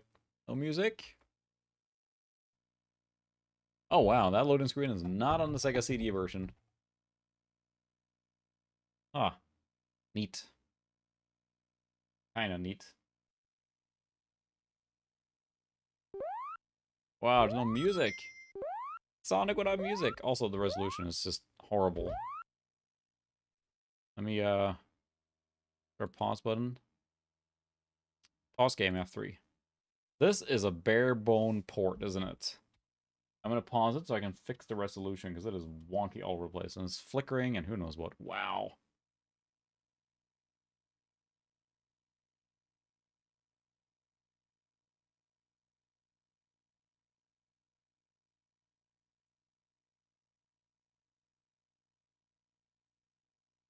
That's better?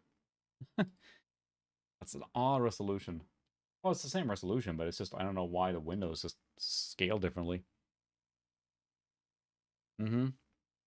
Yeah, it should have CD music, and I have the original CD, which would play it, but the demo now probably just lacks it, and it's just like post-apocalyptic Sonic, basically, so. Um, Sonic Boom! Sonic Boom! Okay, so you had a 4666. That's probably the most, like... I mean, it's got to be the most, like, 46 machine, right? It was a 4666, so it was, like, the iconic 46. Um, Still a very solid machine to have. I mean, that was kind of a target for a lot of developers, seemed like. Nice, had a Mac Performa there. I actually had, and I kind of regret it now, but I had just accumulated too much retro stuff. Hard to believe. And I had a Performa handed down from a relative that was untouched, basically, or was used as a home machine. Excuse me. And so that was Performa. I'm not familiar with it, but it was something similar. So they all-in-one one, guys. And it was a really neat machine. I kind of wish I would have kept it now, but it just, I had too many retro things at that point, so I had to kind of just let it go. I kind of regret it now, but it took a lot of space. Mitsubishi Apricot 486. Dermot, is that something that was in like a UK thing or something? Because I don't recognize that at all.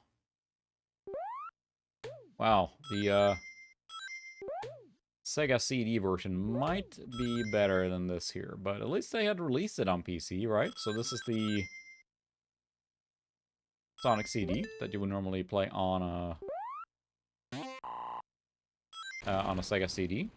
I mean, it plays, but that's probably about it. It's actually pretty sluggish, and I guess you have to deal with here, like, you know, 240p that all these consoles output at a time is not probably a PC-friendly resolution, right? So, oh. This is very sluggish. Guess I could play it in the small screen, so... E90? That's a nice machine. I need the pass one first, right? Yeah. Past. Yeah, I mean, that's... That, I assume everyone is correct there that they wouldn't put the music on the demo CD. It would take way too much space, so this is just a, you know, portable demo. They don't want to waste the space for that. Whee! It is very, very weird. Oh, nice. There's the later version, then. Yeah, I mean, in this case here, they just took whatever was available online, right? And at the time.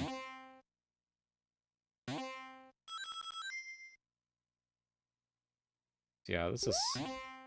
It makes it so, like, sad about the music. I mean, this is a game that should be played with gamepad, right? So...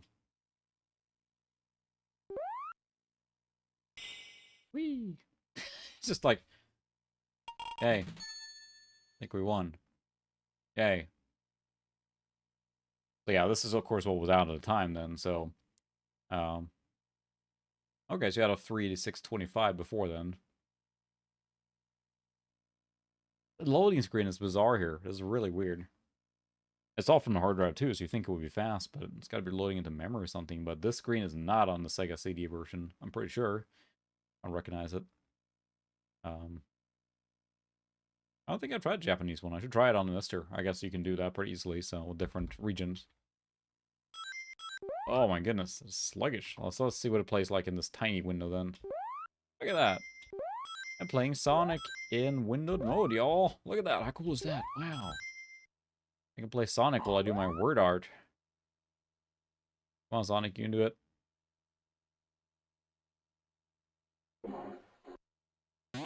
Whee! Yeah, it's very sluggish. And this is, again, a period accurate machine, so if you got the demo, this is how you experience Sonic. But again, it's like someone mentioned earlier, we weren't used to 60 FPS at this point. This was, you know, okay, this is sluggish, for sure.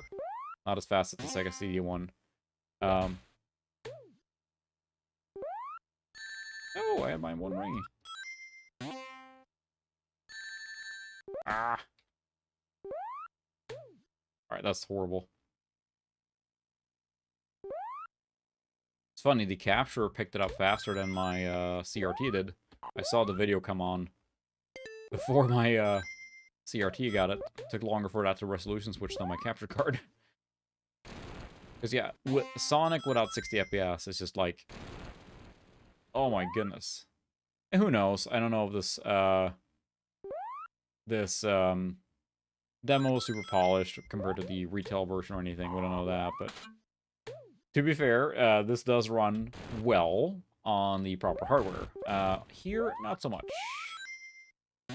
Alright, Solar, thanks for stopping by. Hope you have a nice day tomorrow, even if it's busy. We will still be trying to get through Sonic CD at this rate by tomorrow. Come on, Sonic, you can do it. Sonic, the average fast hedgehog. Whee! This is not how I would like to enjoy this game, let me just say that. I assume a more powerful machine might do better with this, but the thing is, like, the PC's kind of... If the game wasn't made for it in the first place, you think about a lot of these console hardware was, like, designed with these features in mind, scrolling and things like that. It had it built in. The PC, you just had to use the engine it had or whatever the game was coded in, so it's not like you got that for free, quote-unquote, to make it like a platformer, right? So... You had instruction sets, and probably DirectX tried to accommodate that, but it wasn't as easy, like, you know. Thanks, Chris. You get to see us working on Sonic CD excruciatingly slow on this machine, so... You got your compact set up? Blast processing, yes. I'm sure you guys have read about blast processing, what that did. DF Retro, or Digital Foundry, did a fascinating little video on that. The blast processing was a... I learned this, and I mean, I'm not looking to, like, school anyone. I just didn't know about it until I learned about it later. Ooh, 3D. Yay. Screen is off again. Doing that. The blast processing was a way to introduce more colors than the system normally could do on a still image. That's it. Had nothing to do with speed. And I learned that and like, oh, come on, Sega. Had literally nothing to do with the performance of the machine. But it sounded cool. It was very cool. Oh.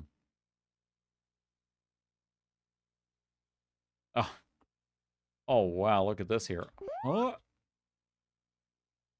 Oh, Sonic fell down. Fine. That was pretty good. Belly flop there.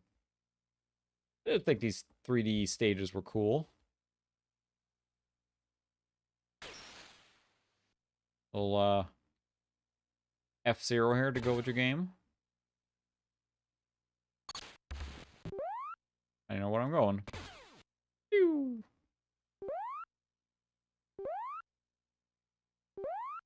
Is it supposed to break those things, or... Oh no, Sonic can't run on grass.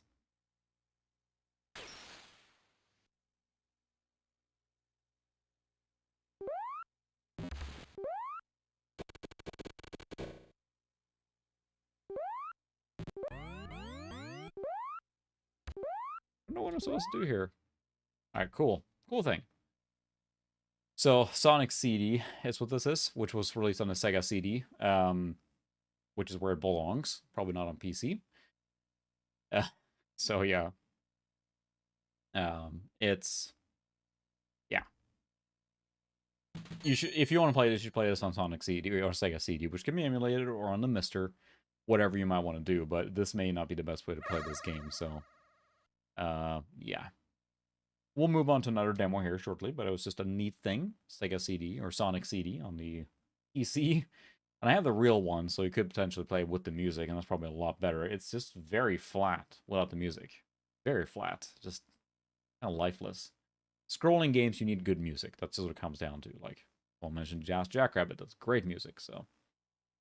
Palm Tree Panic. Some of these levels I don't think were available. That's so slow. The escape button jumps. Just FYI. So, is there any other smooth Sonic?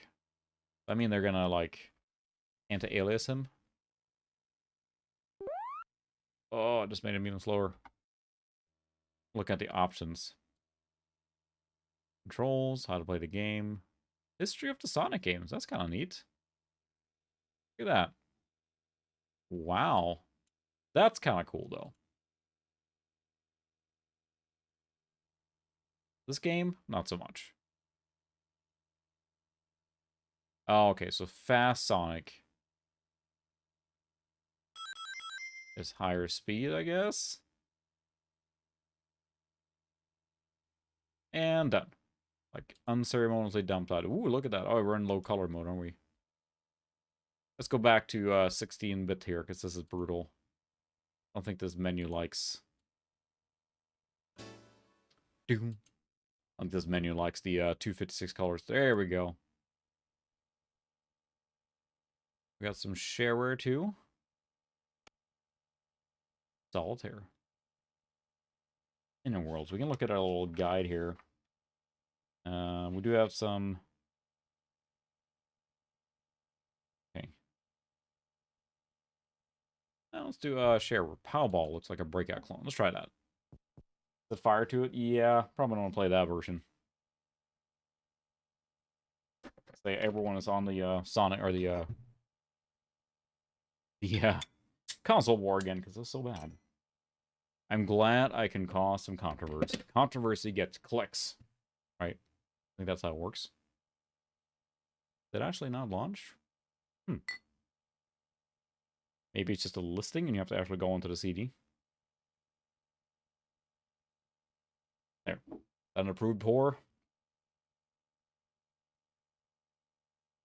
And Super Effects was fascinating, and it's probably the most well-known enhancement chip. And for those not familiar, Super Effects was basically... So the Super Nintendo was made to be able to take advantage of... Oh.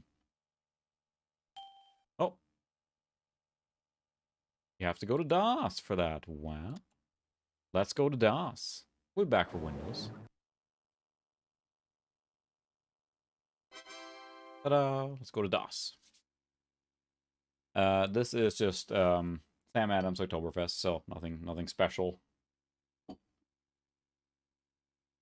But yeah, all the clicks. Controversy that feeds clicks. All what it's all about. All of us YouTubers know that. It's just controversy is what gives you popular. Nothing else. But yeah, that was not a great one to experience, I suppose. There's probably a better way to play that, which would be the original, which would be Sega CD. But I don't know. I love these time capsules. It's really really fun to explore and experience. And I mean, probably I'm guessing. Thanks, Just Mike. I think it's a good beer too. Nothing, particularly special, but it's a nice fall beer. But this was a way to get access and experience all of the games. And I mean, I tried many games. The eating hot dog one. We should really, it's not going to be like an incentive if I'd ever do Patreon. It's like, do a shocked face thing for every video I put out. That's only available for Patreons. This was a good way to test games before we bought them, and I did this a lot. I mean, there was many games. This is how I got to know a lot of games. Excuse me. The beer is really good, apparently. But I would try the demo, and that would have convinced me to buy the game, so that's kind of what I did, right? So, Dermot, you know what's up. It's got to be shock-faced or nothing, so... alright, let's see. We need to find the share. Oh my goodness. So we have the share probably somewhere. We have to use it as a DOS menu? Wow.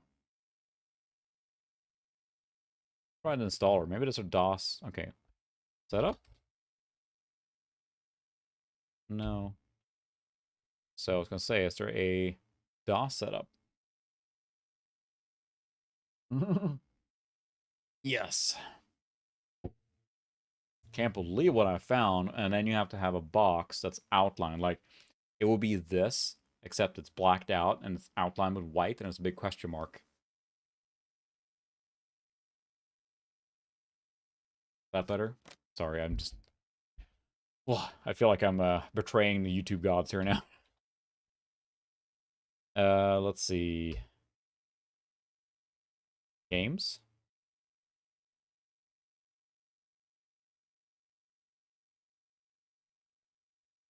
There we go. So that's the actual game. Where's the shareware? EP files, Indio, menu, RDX. Which one was I going to play? I forgot already. Powerball. Quake. ECG. Yeah, that's the thing. I just can't. I can't do it. I just can't. Unless it's a joke thing or something, I just can't do the clickbait thumbnails. It just... Ugh. It just doesn't feel right. So, no. I will continue to, like, try and highlight the beauty of the thing I'm doing. You know, kind of like that thing with, like, a close-up shot or something like that, but...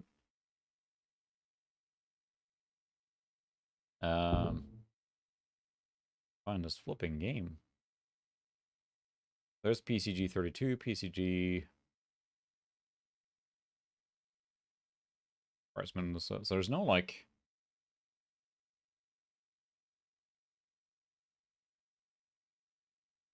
It's installed like a thing that remembers the commands. I can just do up key here. All right, that's why you came to the stream. Is just watch me fumble around. And I know that the text is off center a little bit. It's just, it's a pain in the ass to go back and forth in two modes. So I'm just going to do that in text mode, and in the game it won't matter. It will be centered. So DW2, we're in the games. I'm going to install directory. This is Powerball. I don't see Powerball there. PCG. Huh.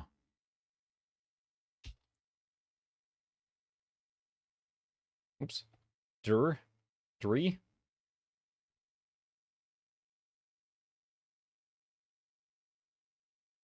So this is all the installer, probably to run the stuff from the... If I only would have read what it said there. Ah. Yeah, I can do if there is a menu...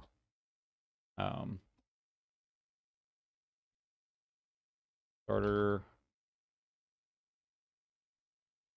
Yeah, they're all Windows, so it feels like they're all Windows software. But it's got to be a directory somewhere that has the shareware software in it. I must be missing something. Game and games. EP files, Indio, install. Menu. Can't be RDX, or it's got to be something else. Utils. Or just software. Man, this is fun, huh? I didn't see it in game. Games. Patches. Unless it's one of the... Was it in here? Nope. F it. We'll just go back to the Windows and we'll run it again and see what it said there. We have time. There was a shareware directory? Let me look from the GUI. So I'm a GUI kid, so... It's part of the experience. You get to see boot up, screen up Windows 95 too. And this, of course, uses a SD to compact flash adapter, so it has an SD card for hard drive, and it uses the on-track overlay to get a larger hard drive. So this machine has been rock solid. I say that now, and it's going to break down, but it has been rock solid.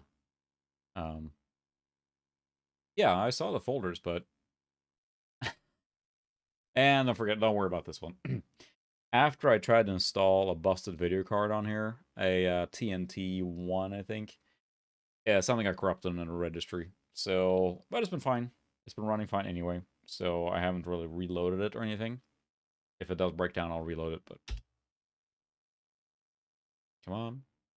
It's music. Takes a while to boot.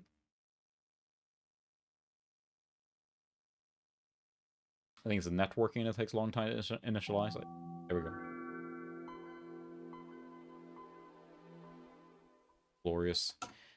There's no real reason to run Windows 95 on a machine like this. It could run 98, but I like having the period correctness because I have a 98 machine, of course, so...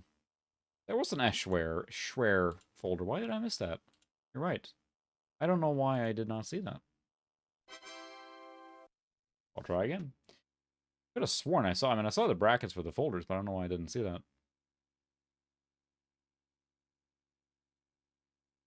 Yeah, it's funny too. I remember learning DOS and using it. Of course, we had a 46 and DOS gaming. You had to learn to navigate DOS and copy stuff and stuff like that. And I remember I was at a friend's house and he had gotten a computer, and we're like installing some games and doing stuff. And then his neighbor came over and like, oh wow, you need to help me with my computer. It's broken and whatever. And I went over there and I ran there just to see the list of stuff. And he's like, oh my goodness, are you a hacker? Like, he literally asked me if I was a hacker, like, in the mid-90s, because I wrote DIR. I'm like, well, no. I was a kid, so... hacking intensifies. Yeah, it's all networked as well. This one does have the USB driver. I can install and use a USB drive if I want to. There's a Windows 95 Windows 95 USB driver that works great. But, yes, it's networked. And once you go networking, it's so convenient. It's so darn convenient. Like in this case here, with Exodus, for example, I can literally just navigate to the folder on my NAS and drag the file over, and that's it. I don't have to swap anything out or do anything like that. I download something on my main computer, drag it to the NAS, go to the retro computer, and drop it off. There it is. All right, fair enough. I am blind, but here we are. It's a zip file. I don't think I have an unzip utility. Let me go back to Windows. I don't think I have an unzip utility in DOS. So, yeah. You know a guy with some tutorials? Yes. Check out RetroTech Chris on YouTube if you have not. Out. There's a cat who fell into using claws. Ouch. He has a lot of DOS tutorials and everything, so.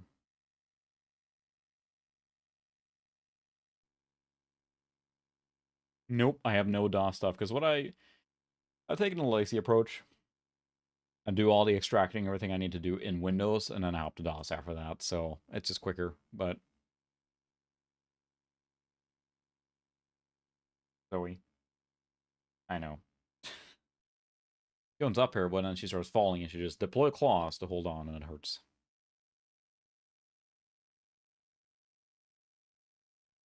That's fine, we'll fix that someday. But yeah, someone mentioned earlier to do a backup of these machines is not a bad idea, especially with this one that has an SD card. It wouldn't be hard to take the SD card out, of course, and then smack it on a modern machine and just do a backup of it, just image it, right? So, yeah, exactly. I just said go to DOS and do the file. And that was it. And we're talking 1996, basically more or less almost a homebrew CD, you know. Like, yeah, it's professionally made, but yeah, Sweden. So, we will now extract that shareware file where then we'll play this one game. Let's see, do I have 7-zip? Yes.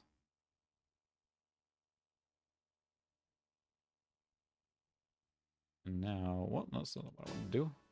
Boom. And we'll go to games, and we will... yeah, 7-zip works great in Windows 95 and Windows 98, and it's so powerful they can open every archive ever. So 7-zip, it's great for retro machines. So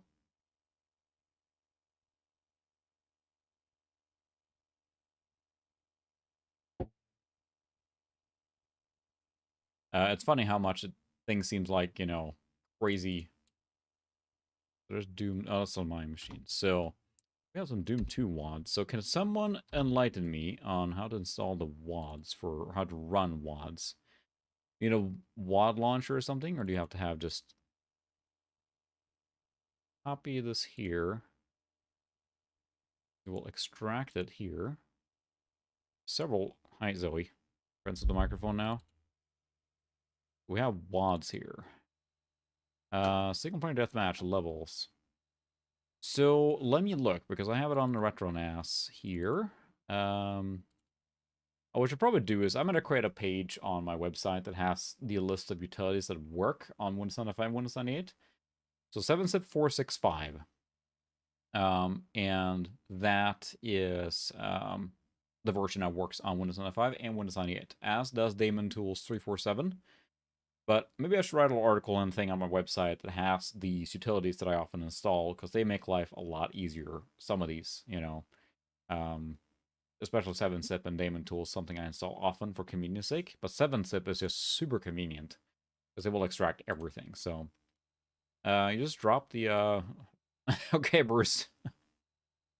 You just drop the WADs in there. I thought you had to, like, run a command to start it or something. Oh, the mouse is wigging out a little bit.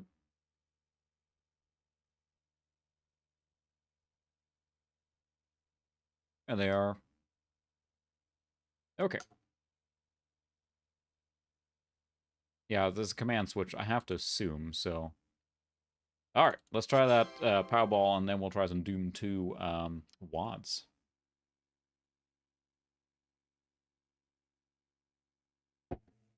But yeah, there might be instructions in here, actually, in the guide. There we go. I think it actually says here. Let me go to the magazine cam here. The mag cam, as it were. Let's see. Create a new catalog, or a new category, or new... Okay, so you have to create a new folder inside Quake ID. Oh, that's Quake, never mind. Where's the Doom? Say that. Quake Add-Ons different. I'm reading the Quake one.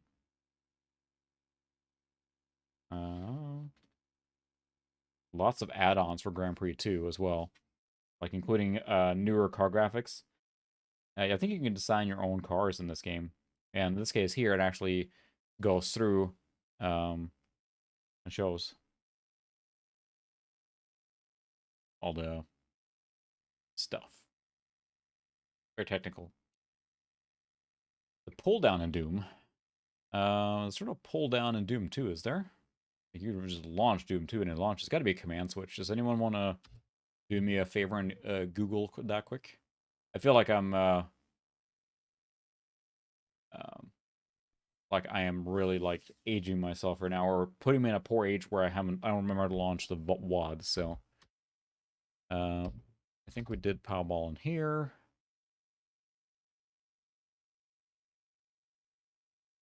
Did Powerball in here.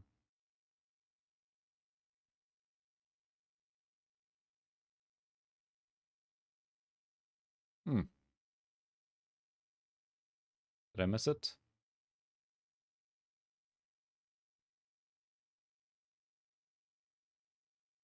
What the heck? I don't remember where I put that. That's Micro Machines. Where did I put the Powerball? It was just direct folder, wasn't it? I thought I put it in the games directory. I didn't miss it, did I? Boy, this is going very well, isn't it? We just wanted to play one game. One game. You wanted the whole retro experience, right? Ah.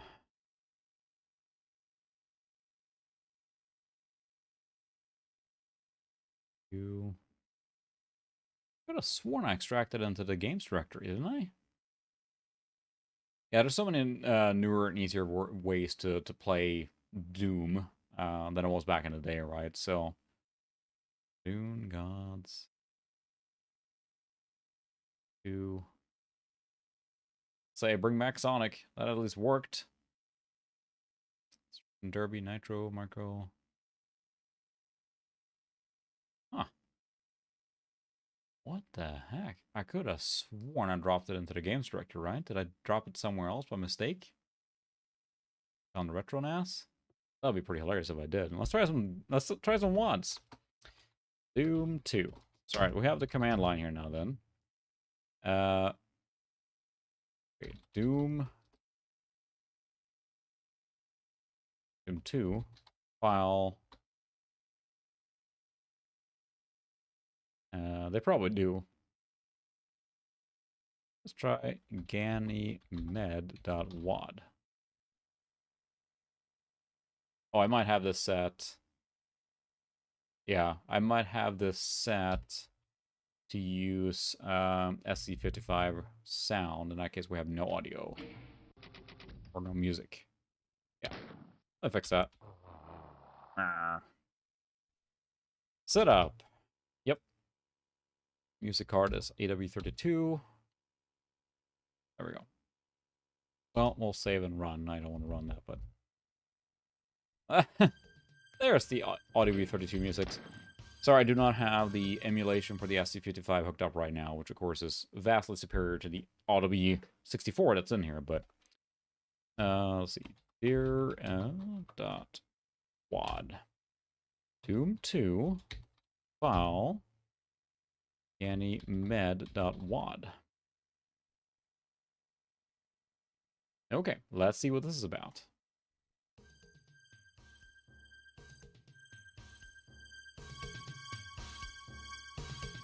The AW64 is alright, but not great for this. I mean, yeah, it's not bad, but... Oh, chicken. Okay, so that just launches like this. So, how do you get to... Is it a new, like, section of the game? Oh, it couldn't open? Alright, fine. Did I type it wrong?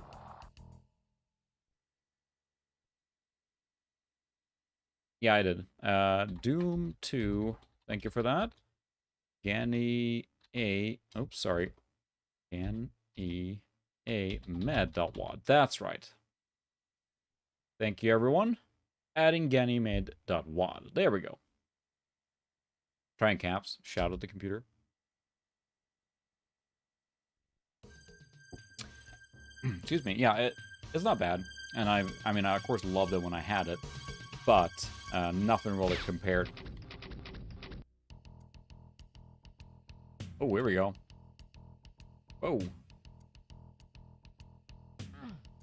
What on earth is this? There's a throne. Oh, it's a spaceship. Cool.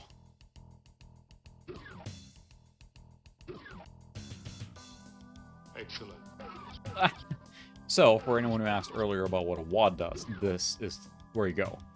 A WAD can modify, or can contain full modification for the entire game in many levels. Just the level, the weapons, the sound effects. It can be as simple as just a level. It can be all the way to full replacement of the entire game, basically.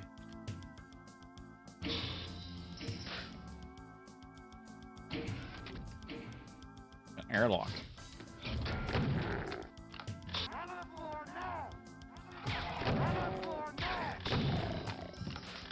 Okay, they're saying something.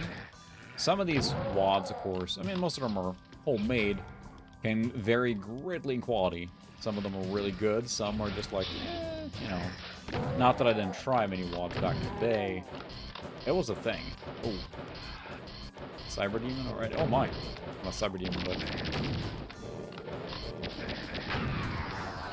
Ow. I think I'm playing on easy here.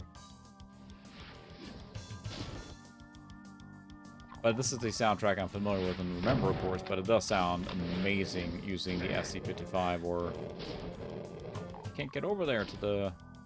like a bar. I can't jump in this game, so...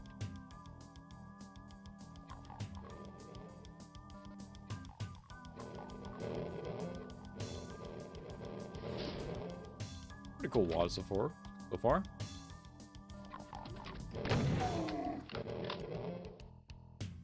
I grab these. There we go. Some of these are, you know, well done and good quality, and some are not. So,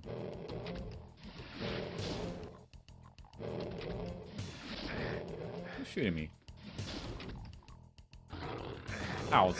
Ow! I'm gonna die. Well, that went well. Try one more time.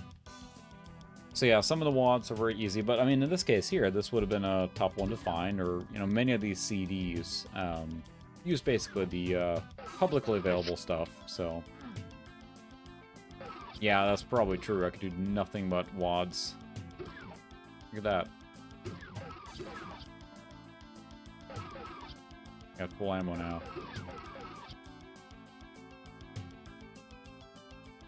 Whoops! I guess I turned on... Yeah, I recognize all... I remember all the codes still. I'm invincible now. I'm a chump. I remember all the cheats in Doom, for sure. I used them extensively because it was fun to mess around with.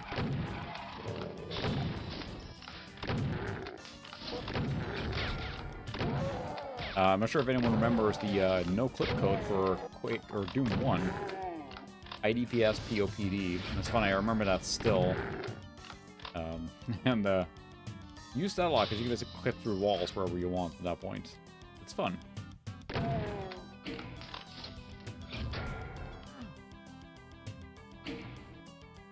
Stuck in here?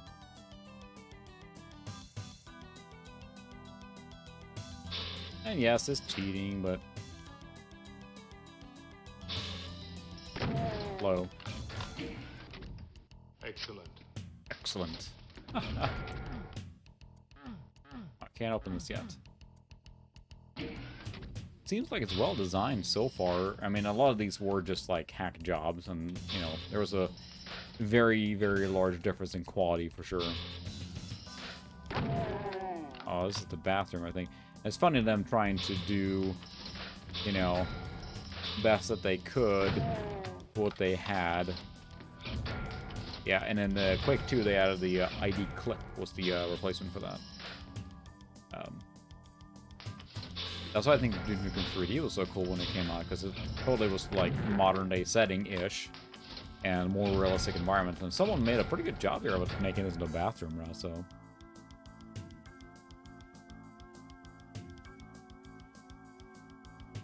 I think everyone made a WAD, not a WAD, but I bought Quake... Deathmatch Maker for Quake, and I had the big box, not anymore. I have the CD only, and I think everyone worked on their school and their house. It was like the unspoken. What? Cool little sound effect replacements there, but pretty high quality level. Whereas a lot of ones you can find, but. Alright, fine. I remember Idkfa.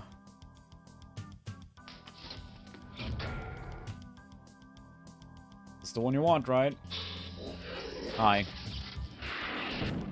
That is the BFG 9000, of course, which just wrecks everything. You're not supposed to have, basically, that at this point. A Dark Forces wand for Doom? That'd be cool.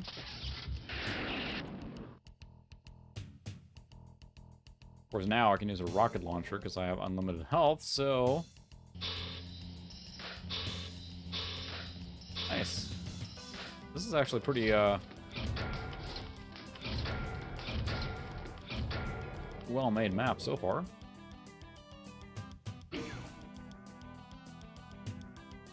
I wanted to play that Powerball game, but I'm not sure where it went. Is that what that opens there? Hurry.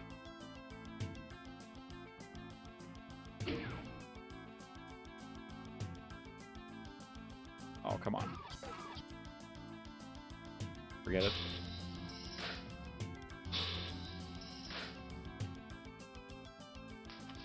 But it's still pretty well made. See, when you're, they really tried to make...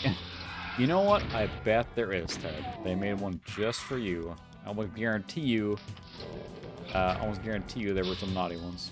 Alright, Bruce Lucas, thanks for stopping by. Have a good one.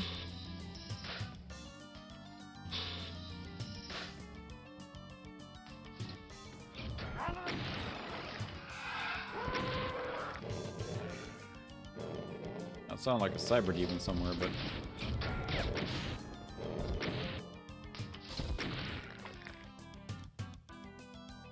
1, 2, 3, 4, 5.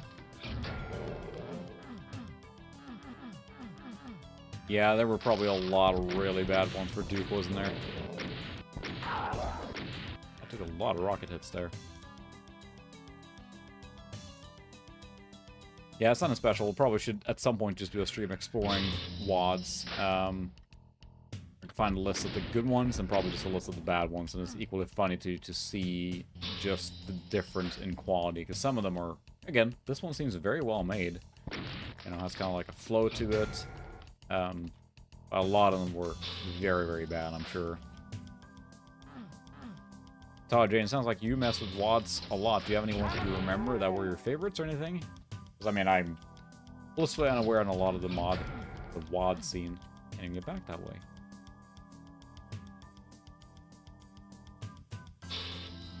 I wish I had the SC55 emulator hooked up now, because this sounds really good. And oh, it's a teleporter. Okay. Hey.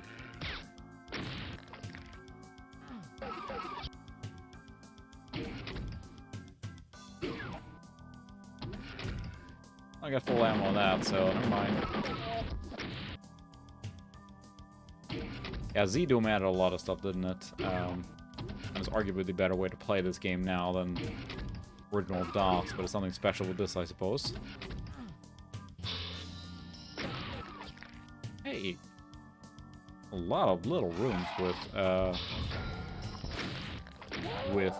chairs.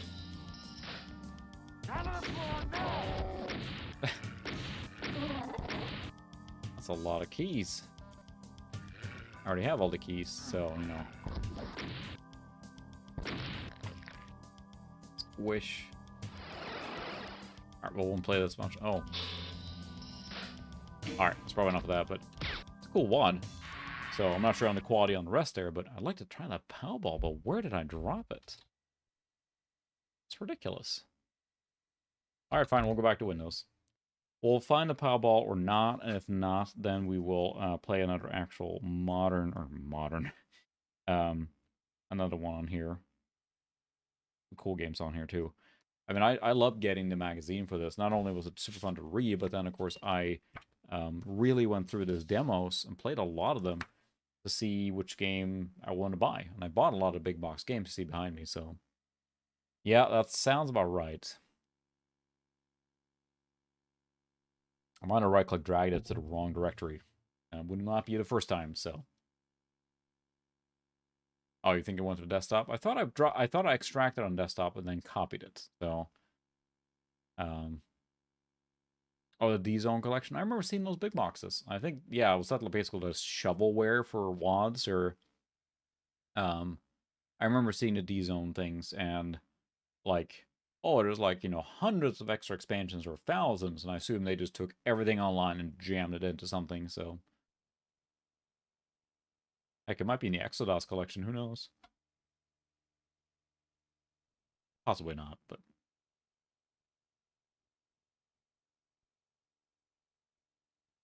At least we get to hear the Windows 95 startup sound. Maybe?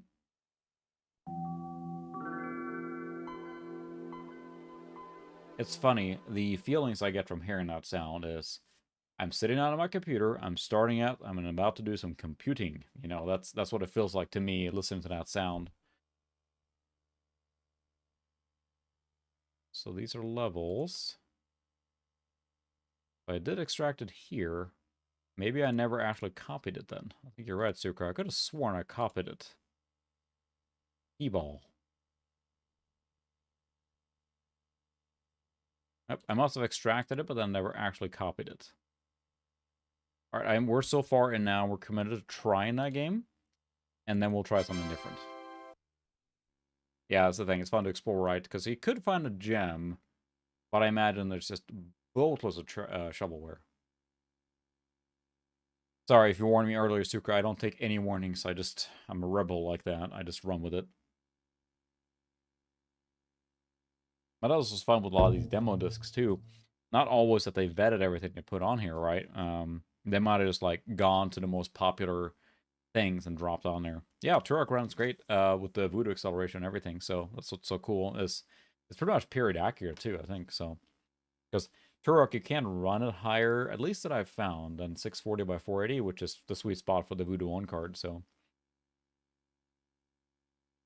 it takes a long time for Windows 95 to shut down. I think it's a networking piece again. So just the networking is super useful.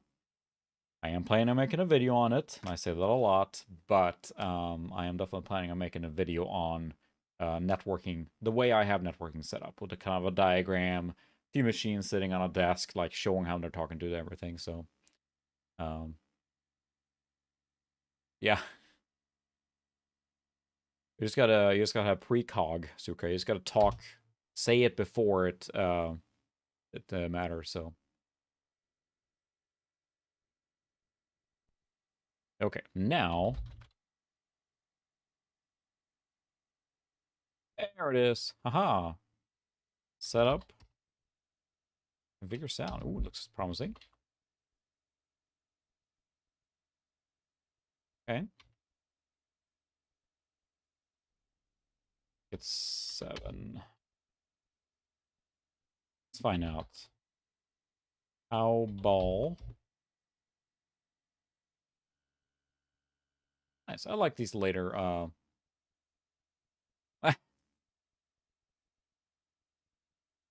ball speed. Let's see if I got the sound right. No, I did not. Would look promising though. I think I got the DMA wrong, or the RQ wrong. This looks promising though. Setup. I can't remember. Audio mode, yes. Powerball.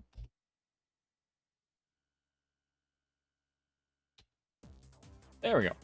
We got some cool...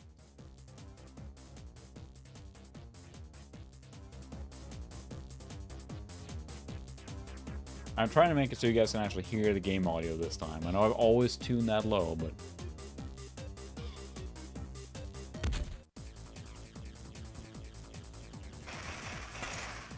Oh! I love all these breakout ones that are like this. I don't know what. It's very reminiscent of Descent, isn't it?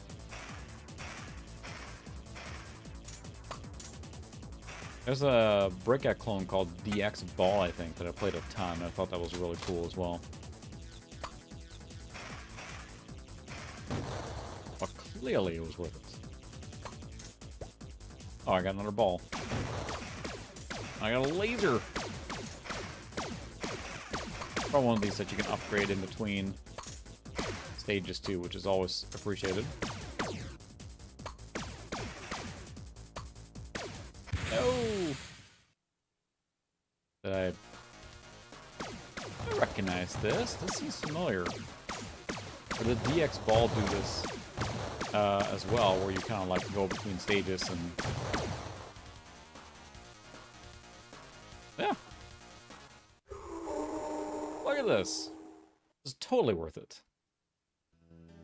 Yeah, so now you can buy stuff. I really recognize this. Oh yeah, Brick Breaker with guns. Yeah, there's a lot of games that do that stuff, so... I really recognize this. It looks very familiar to, I was gonna say, DX Ball 2, I think it's called. Very similar. I don't really have any cash, but I have my ammo. Missiles.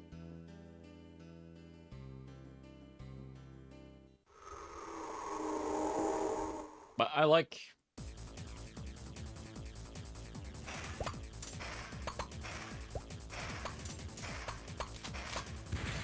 Oh! That was fast. There's a joke in there. Oh, come on.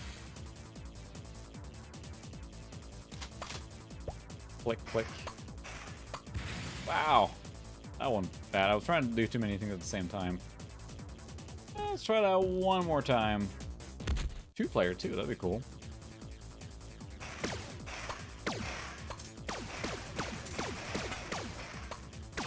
Oh no!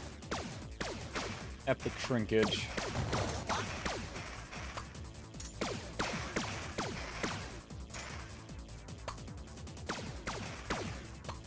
There was a lot of these kind of games that basically tried to do the breakout formula and just amplify it to the next level just with everything they possibly could think of. There we go. Easier the second time.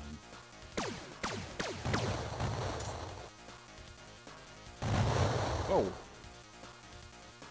Did I run out of ammo? Sure did. This is fine. Made it through. I don't know, it's something special about these DOS-era titles like this, and you could tell that the people who made this game put a lot of effort into it. I have no money. Never mind. With animations. Cool animations. Poor performance.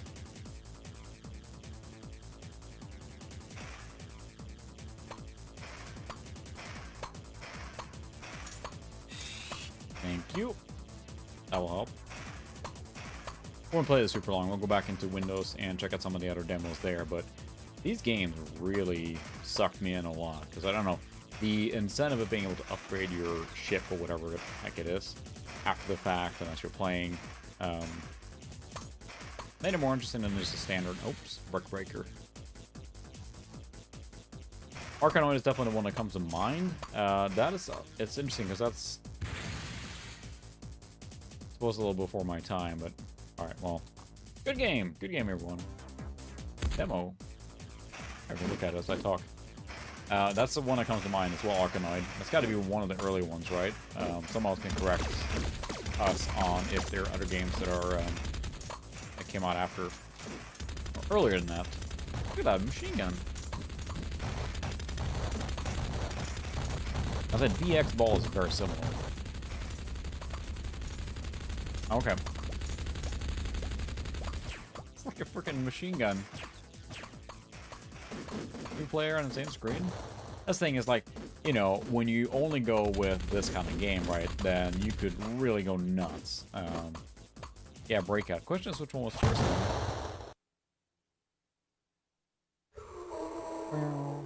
Not at all, TIE Fighter. Don't sue us.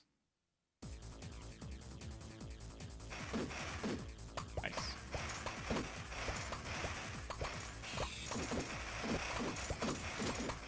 Wow, that's chaotic. It's extremely chaotic. It's got a little Amiga vibe to it, too. I have to say, very Amiga vibe. Back to the store. It would be fun co-op, yeah. Or not co-op, but just 2 players on the same screen.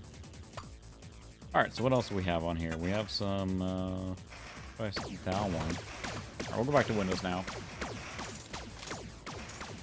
Yeah, cool game. I'm a fan of this kind of Breakout clone.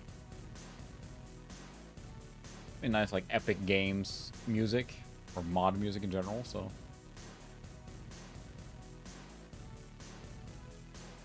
10 pounds, fully inclusive. We only accept checks drawn on UK banks. Please do not send cash. Steve Wolf, Emperor of the Universe.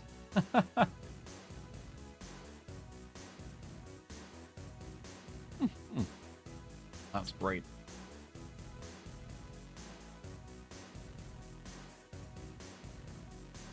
Cool game.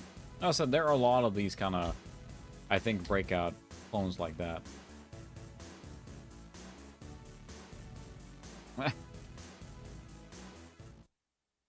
Okay. Alright, while that's rebooting quick, you can look at this. Live restroom. I'll be right back.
Very live Windows 95 sound.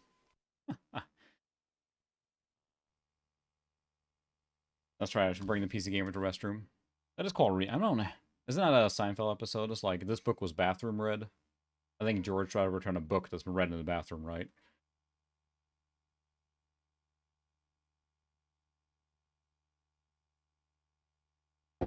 Yes, I mean, hi Zoe. It's fine, you can't tell on camera I'm wearing a black t-shirt with my logo on it. Cat, that's enough. And it is just covered in cat hair now, so. Yes. Okay, alright, so, let's try one of the other games on this demo CD.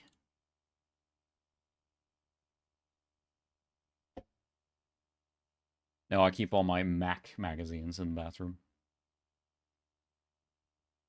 That's where they belong. It's sort of funny too, because they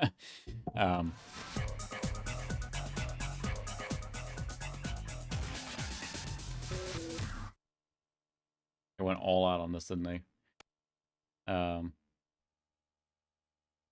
think there's a Magic the Gathering like Windows 95 theme on here. Let's look at that. Let's see if it says anything in the magazine about that, where that is.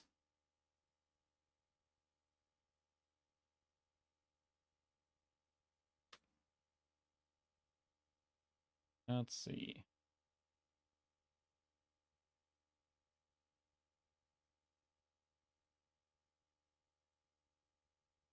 It's from the Windows menu, so I don't think the game's on here actually. Just the Zoe. Come on. Now, true, but you see, PC game stuff, especially the demo stuff, was something magical during the time.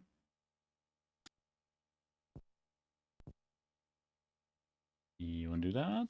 There we go. Demo, or is it the... Okay, so this is actually a theme, so there we go. We're going to do the Magic the Gathering full desktop theme. Because that was cool. I mean, it's like you weren't... I mean, I know everyone was trying to download themes. Bump up the jam. My siblings are older than I am, and that was the thing. I remember in the basement, in the house I grew up, was just constant, like, MTV era music. We played that Sonic earlier, and best I can tell you, Chris, is watch the replay after, because I'm not playing that again. It was excruciatingly slow and not great on this machine. Not to mention missing all the music. That was pretty sad. So, what are you trying to do, Zoe?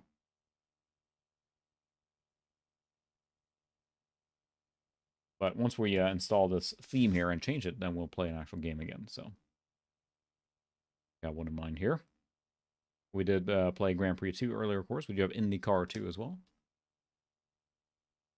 Yes, we have a cat, and we also have a corgi puppy now, recently. So the cat's down here all the time. And now that I'm here, she wants to give me a lot of attention because the puppy runs her around. So, I mean, she's good about it, but the puppy, like, wants to be basically on her, so...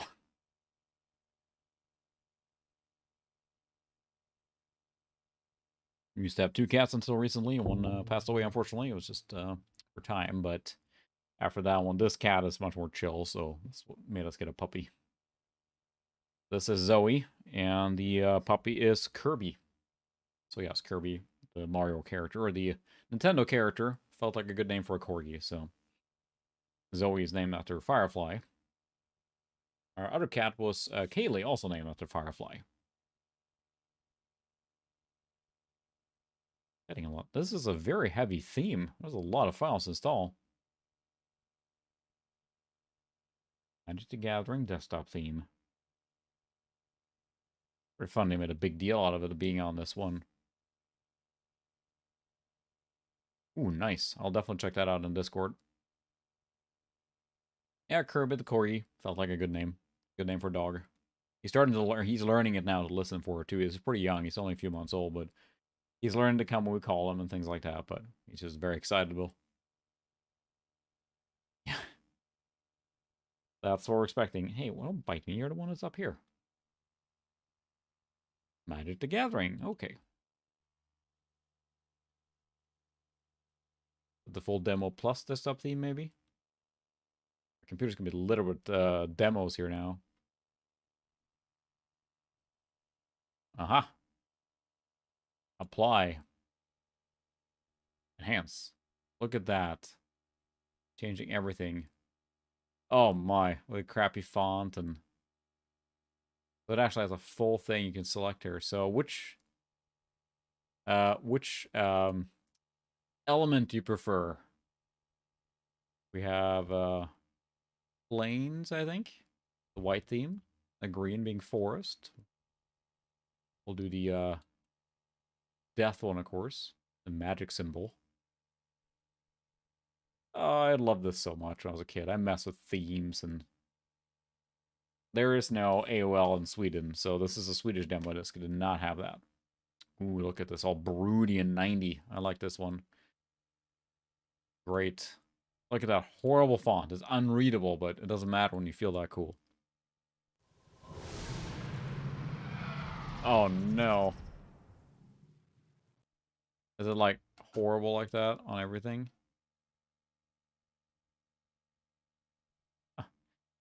Alright, I was gonna do Genome. I'm a little curious on that demo. I think that's a mech piloting game, so let's try that. Wow.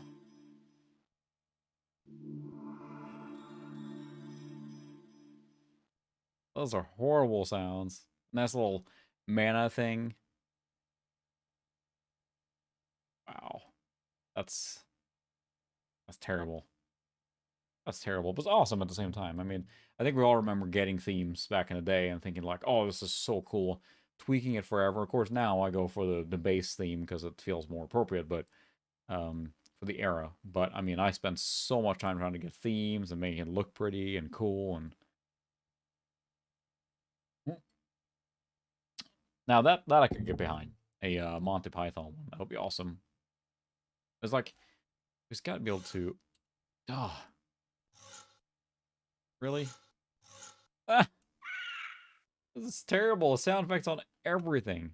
Isn't there a font smoothing option somewhere?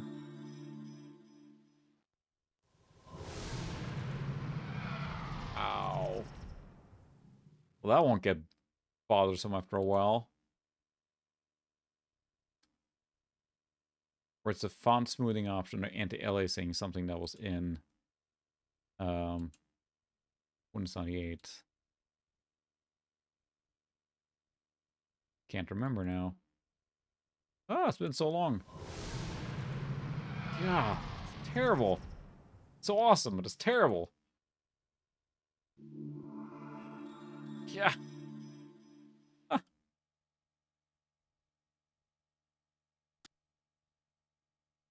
Did the installer start? There it is, still running. I had for the longest time Windows 95 theme on my Windows 95 machine. Or not Windows 5 theme. I was gonna say, a Star Wars theme. It's like, every time you deleted something, it's like, Captain Nita, the ship no longer appears on our scopes, and TIE Fighter sounds, and it was so obnoxious, but oh, I loved it so bad. Yeah. Yeah, that's the thing. Here's, would you like to see a neat trick for Windows 95, Windows 98, to create a very cool background? Oh, okay. That's right, you need a plus. Every time the window closes, it does this. So, alright. Thanks for dropping by, Sukra. It's very late there for sure. You can do a really... It's awful.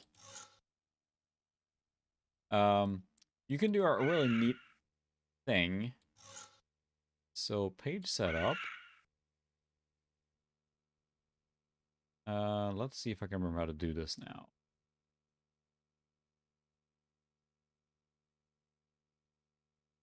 I don't know if I can remember how to do this. Oh, it's just terrible.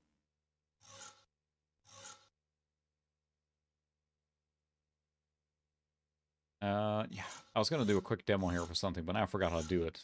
I used to do this all the time when I was a kid. Read it in a tip somewhere. But since this is only... Must have been Windows 98. Yeah, never mind then. So what you can do is that... So what you can do is if you create basically a 3x2 pixel grid. So just 3x2 pixel. You basically put colors in it. Yeah, it's got to be Windows 98. You put then random colors in it, and then you stretch it on desktop. Well, the anti-aliasing in Windows 98 will stretch it out and put a full gradient in the color, so you can actually make a pretty cool, like, trippy background just from that. So let's do the README. That is excruciatingly annoying, but okay. Let's see. Playing tips. A few things you should know. Blah, blah, blah. Controls, that's really what I want to see. Fire weapons on mount 1 to 4. Targeting tab. Zoom radar. This is a mech game, right? So it has 14,000 keyboard things. Additional controls. Camera views. Alright, we'll just figure it out from there. I have never played this game, but it's a mech game. And, you know, this will be a good way to test a game and see if you wanted to buy it or not, so...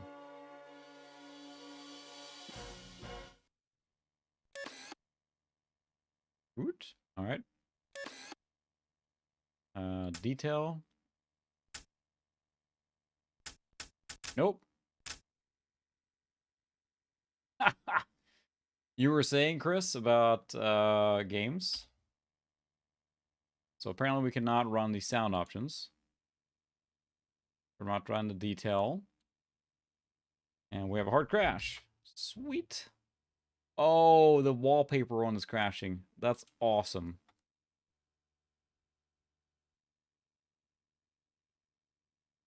Evening, Aussie. Welcome. We just crashed the game. And I think... Yeah, what happened was that we probably have... the wallpaper engine is running on the background now to set all that junk here. Is not liking the game rendering there. So let's go back to... I think we can we'll probably disable that. That was under Magic the Gathering. Theme switcher. Revert.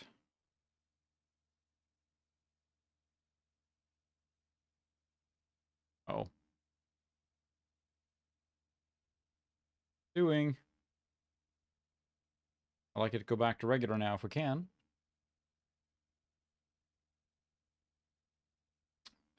See, again, this is part of the true 90s experience, right? It might be reboot time.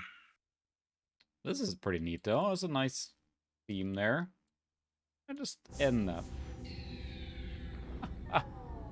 Oh, the sound effects are glorious.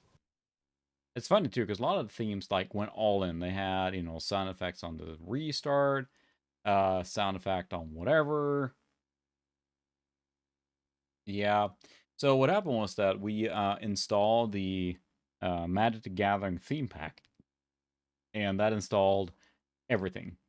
The sound effects, the desktop background, like literally everything. So then when we launched a game now, I think that background engine probably just completely hosts the game. So we'll see if we can revert the Windows 95 theme, because that was not playing nice. Hi, Zoe. Help you? So yeah, that was the the Magic the Gathering mana style theme.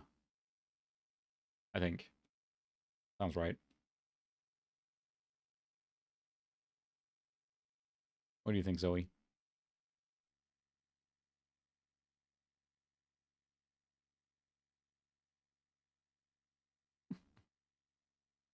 He doesn't want to sit still. That's the biggest thing. If he would just lay down and sit still, but I'm just covered in cat hair.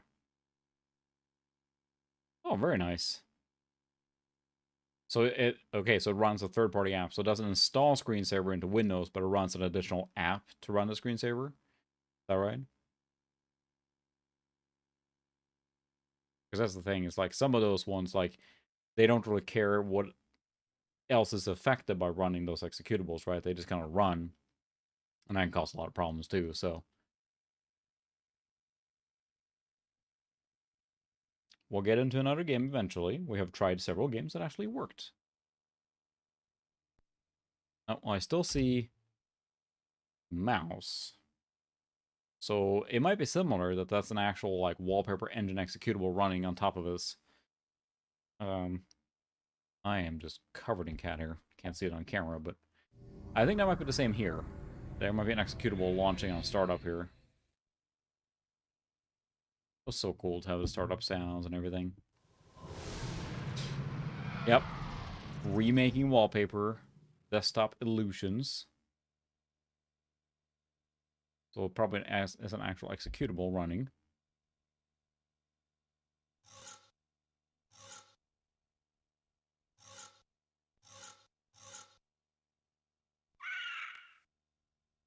A revert. Goes back to this horrible thing. I think it disabled everything. So now, high contrast mode. I can't see everything here.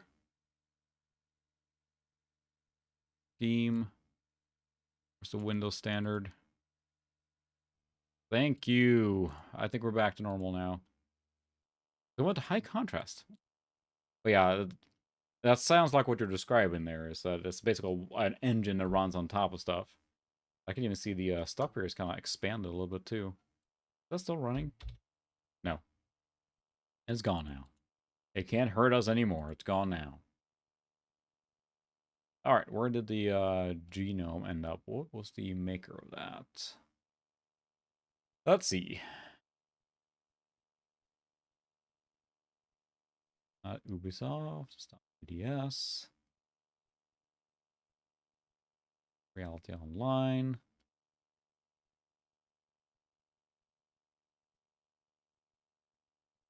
Oh my goodness, why is this so difficult here now?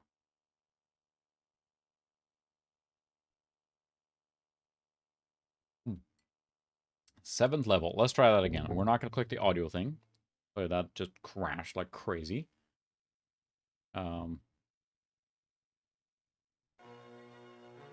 Nice, yeah.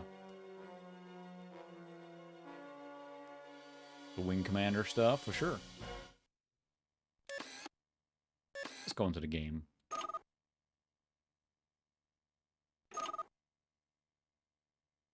Good luck. What could happen? What's the worst that could happen? That's the game.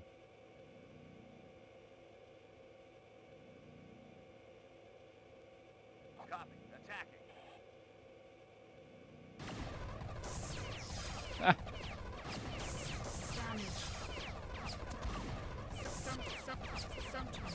Damage.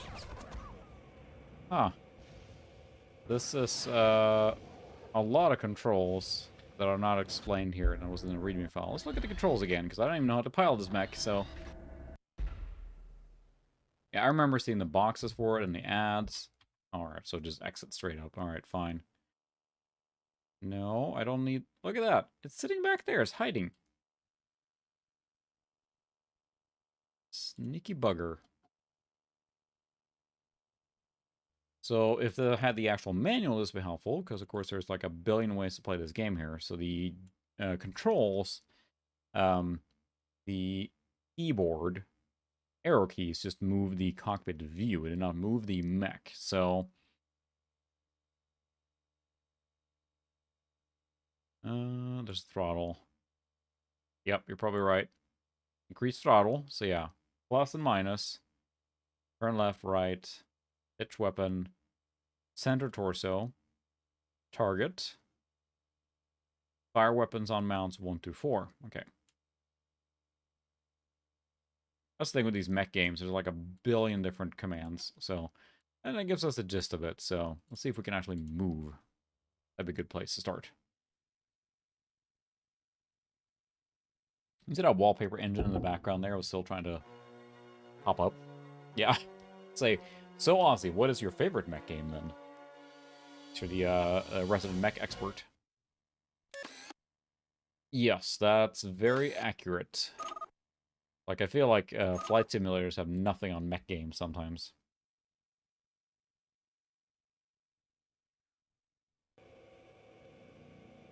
Yep, there's the throttle. Full speed ahead.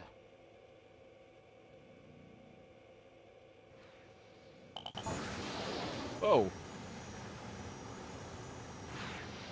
Nice.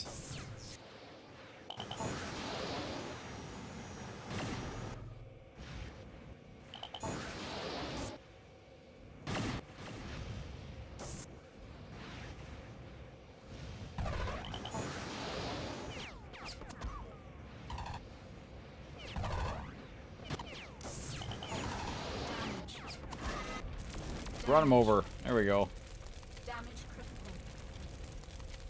Damage critical. My leg is fine. Just walk it off, champ.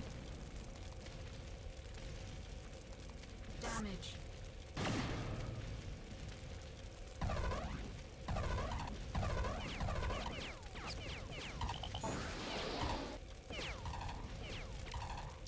Full throttle.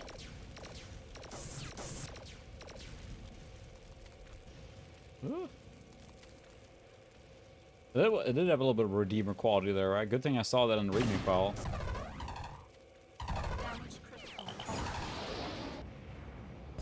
Smack.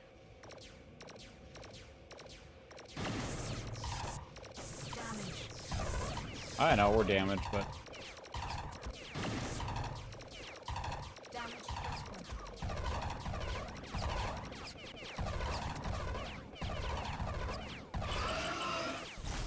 oh, I think I ejected from the...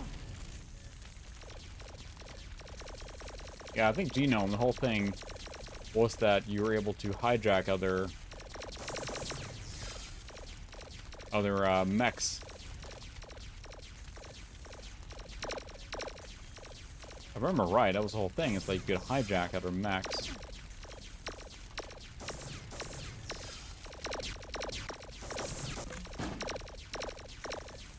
Nice. Well, the idea is there. Concept is cool.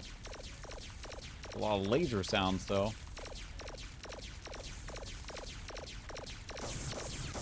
Who's shooting me?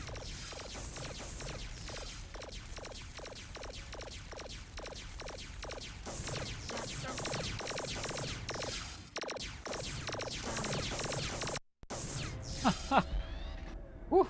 Just roll like mech assault, I guess. Yeah, wow, and game over. Well, that was cool. It's cool, but hard.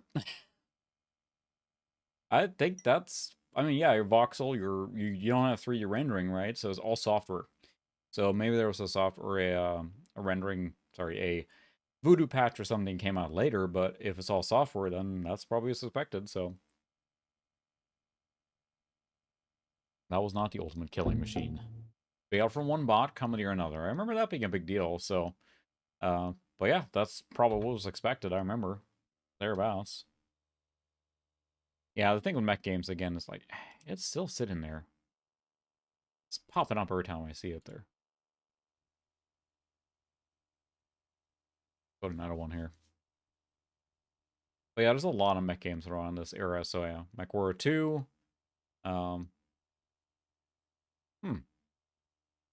I mean, you need somehow the walking around kind of thing.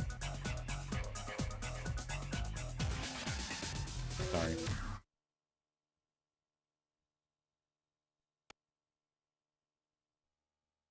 Yeah, the full commercial 175 theme thing going. Great. All right, we have Discworld 2, Star General, Lord of the Realm was a good one, but that's just in Discworld. See how that sounds. Welcome back, Sean. Yeah, we're still at it, so I'll pack it in there in the next 30 minutes or so, but I usually stream about 3-ish hours every time. We have hopped around a few things, but Discworld 2 is a point-and-click adventure game, so I did not go through raves as a kid. I wasn't cool enough for that. I usually sat inside playing on my computer in the dark. So that's what I did.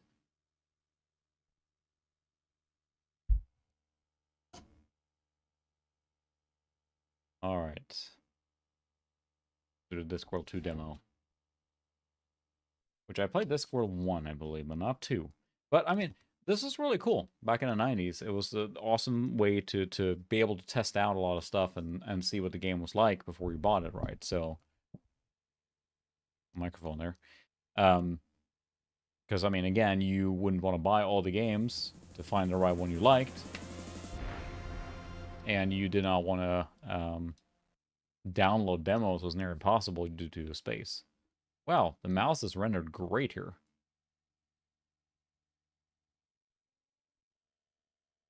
The Discworld series is really good, of course, based on books, so absolutely. That very, very advanced dancing there. Yikes, I avaster, matey-o. Oh, 'tis a fair sharp of wind as blows past the scudding sails, or else there ain't no evo in the sea biscuit, me blighty-o. Oh my goodness. I'm sorry. Oh, sorry about that. I thought you were a sailor. All salty sea phrases aside, do you actually sail anywhere interesting? Oh, I lad. Yeah, I need to buy Discworld games. The Eric Idle from Monty Python voices the Rincewind character who does appear in multiple of the books. Prawns, sand, sun, more surf, lots more sun, about sheep. If I remember right, the thing with the Discworld games is that their solutions are a little more obtuse than you might be expecting. Especially thinking of like Monkey Island and those. Look, can I get passage aboard your ship? Oh, can't be done, my old wannabe shipmate. And the mouse is clearly not rendering very well. Yeah, co-op is something I wish a lot of games had. It makes a lot of fun. Or it can make a game a lot of fun.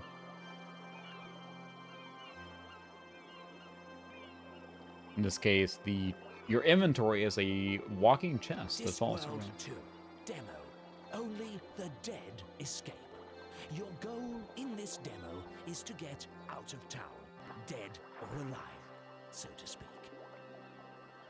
Beautiful hand-drawn backdrops and characters.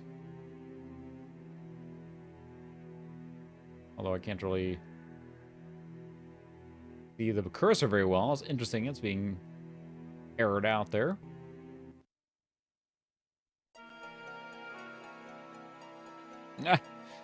Well, so to be fair, Sean, we played Monkey Island on the DOS PC, this machine actually, with a multiplier configuration set. So.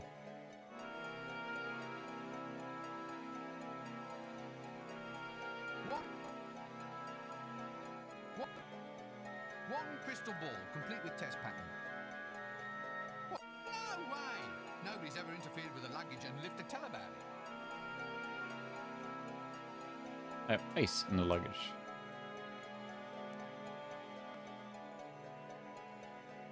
Oh, you handsome little sea weevil, you. Yeah, I'll say, the cursor was annoying, so. Yeah, it's a kicker. It's always the problem with it. It's hard to get the synchronized thing, because it's like, what I'm doing is that I'm capturing the URL from the chat window. So it's always have some lag involved, unfortunately. So Oh, lovely. A cartload of corpses. Still, I suppose it's nice to get out for a bit of a ride in the fresh air. So, I suppose it's just a matter of scaling up. great. But yeah, the chat is always the kicker. There's not much I can do to control it except having it on low latency, which I do. So, yes.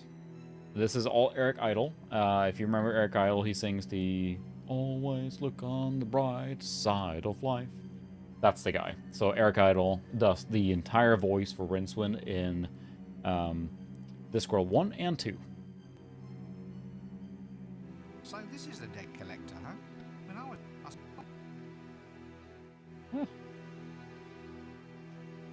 Yeah, it's very cool art and everything. Yeah, I saw that, Oz. If you're looking to make, like, you know, more episodic or, like, you know, content like that versus just streaming, I mean, YouTube, I feel, is like it's a good place, right? Because Twitch doesn't really, is not conducive to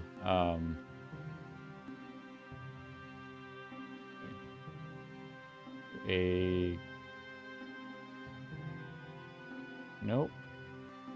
There's nothing here. Yeah, it does look a sensor bar.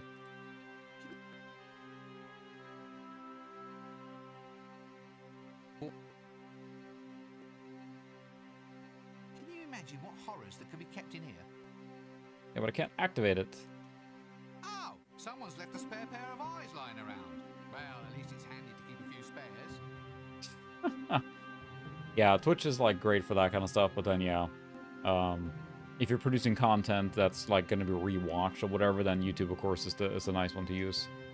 Slops. I don't think we ought to examine this one too closely. There's got to be activity you can use here, but I can't do anything. The City Mortician. I wonder if this is what he wanted to be at school. How'd you learn? I mean, you start off small with goldfish and so They're on. kind of smacking that witch, I assume. But it's I've forgotten what started me off on this now. I think I've been catching too much of that embalming fluid. I wonder if he caters for takeaway. Granny Weatherwax. A tough lady, this one.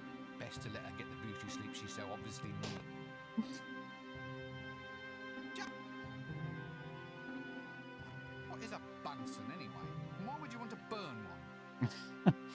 It has a great humor. Just the thing, a cold hard slab of stone, and what's more, it's unoccupied. Yeah, that's the thing. I feel that, in general, for me, both from a content production perspective, and just the audience in general, for me, is definitely YouTube. That's just the way it fits better with me, so.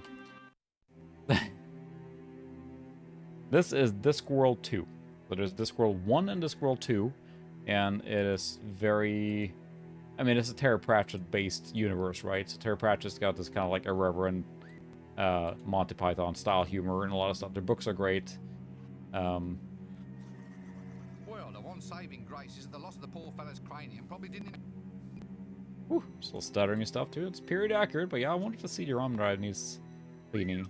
So this is the infamous foul old ROM. You know, there are some persons so utterly breathtakingly awful. That is very difficult to play with the mouse here, because I need to... Then again, there's also hundreds of grubby old street people like this bloke who just make me want to scratch. Can't talk to anyone, so it's kind of like difficult to...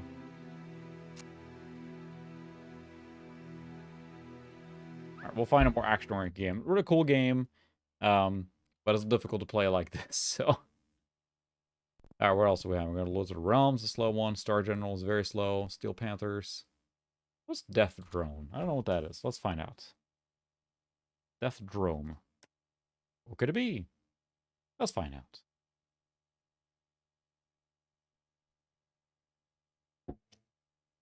Death Drome. Sounds like a nice thing.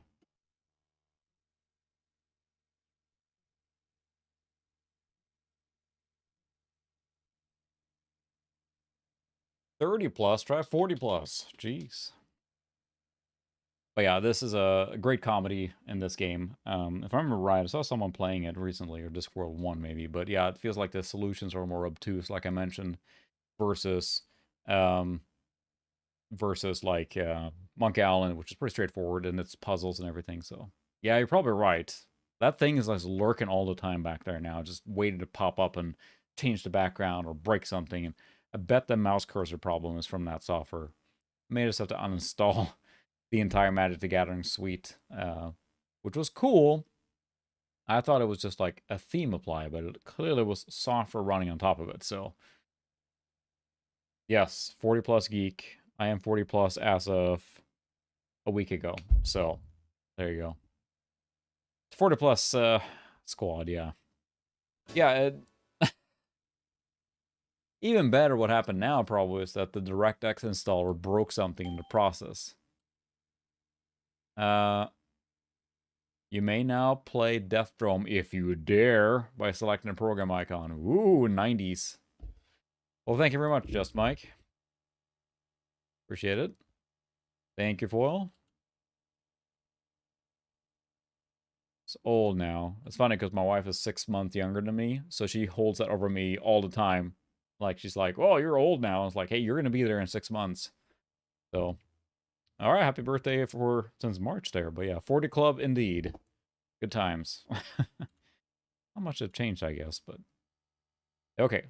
This is a demonstration version of Death Drome, a Viacom new media game. We'll see what this is. Provided as is. Oh. What is this about? No, I don't have a joystick. You see that? MMX detected. Enhanced mode enabled. Well, thank you. See the 40 plus club. There's a lot of us.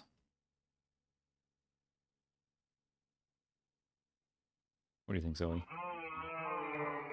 Whoa. Do I dare play Death Drome? I never heard of Zipper Interactive. Huh. Sentenced Oh my. to death. My. We're ending on a dark note tonight. What is this?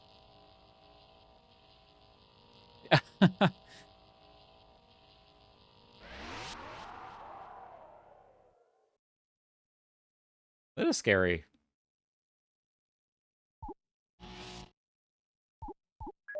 Maximum. Controls, keyboard. There we go. Look at up, down, left, right. Fire is Alt. Well, that's good to know. What is this game? I'm just curious now what this is. It's like a Super or Smash TV. Something. Lots of random computer noise. I like the design here. Combat vehicles or runners. I mean, it all sounds like a Mac SE, but wow, yeah, this is very advanced UI. So is it just kind of a racing game thing, or again, impressive UI? I don't recognize this game at all. Clearing domain. Criminals prepare. Wow. Death rate 9,247 per year. Alcatraz 2.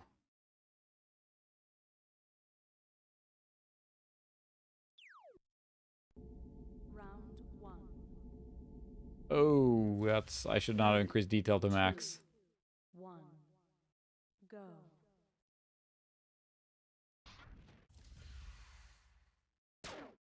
Yeah, it's like a deathmatch vehicle thing. It's a death drome, I suppose. Is there a way to...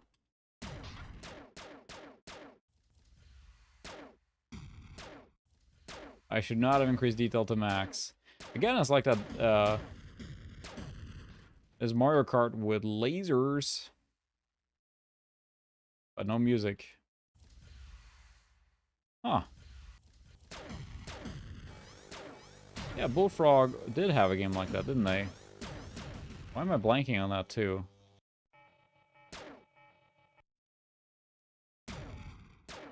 It's like hover, except... interesting. Cheese it! Iron Sword pickup.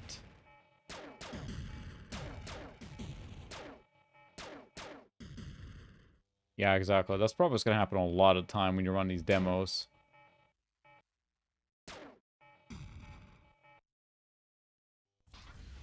Whee! Whoa! This is like an arena fighter, except cars. Which makes sense. I mean...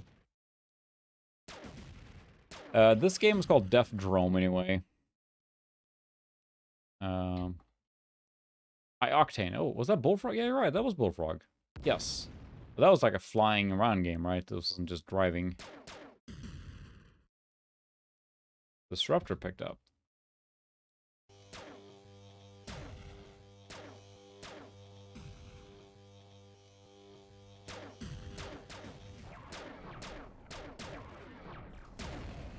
Whoop! But yeah, this might run better without the max detail settings. I thought I was clever there and just cranked everything up. A neat idea. Question is how long a game like this feel like it lasts. Of course, this is basically a multiplayer title, right? I hope there's proper multiplayer. That'll make this game more enjoyable. 0 in arena, so there's no one in here.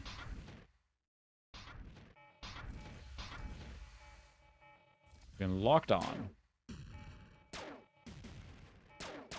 A high octane, I remember testing a demo of that. I never got it, but I think it was on a demo disc, like a PC format demo disc.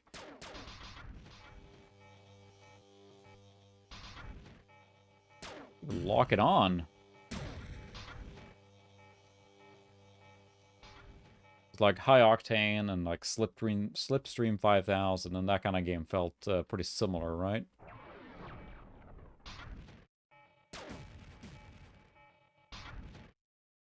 I saw an opponent there a second. I think I hit him.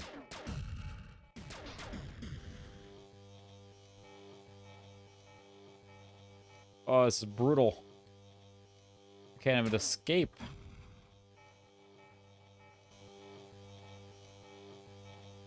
Just kill me already. Let's turn down the difficulty, quality. There we go. Oh.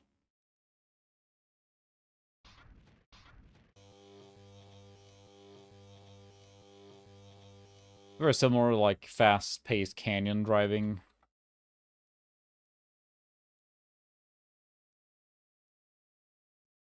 Oh, made it darker. Turned off all the textures. That made it run faster. Fascinating. Like, it turns off the textures. That's a substantial performance difference.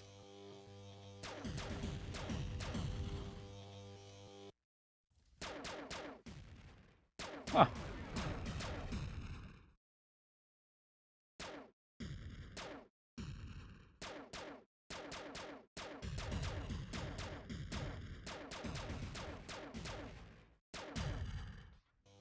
How much health does a guy have? Other Revenant.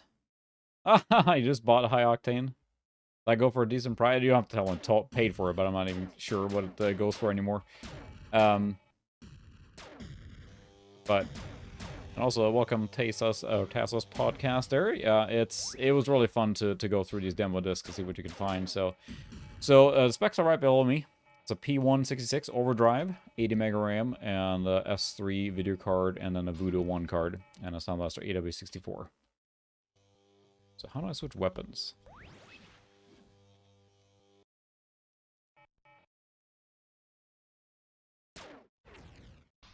Jump. Nice. 20 bucks for a box? Nice. Good deal.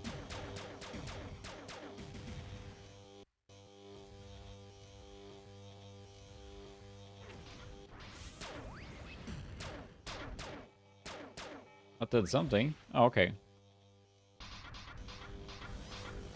Oh, there we go. Nice. Picked up some weapons now.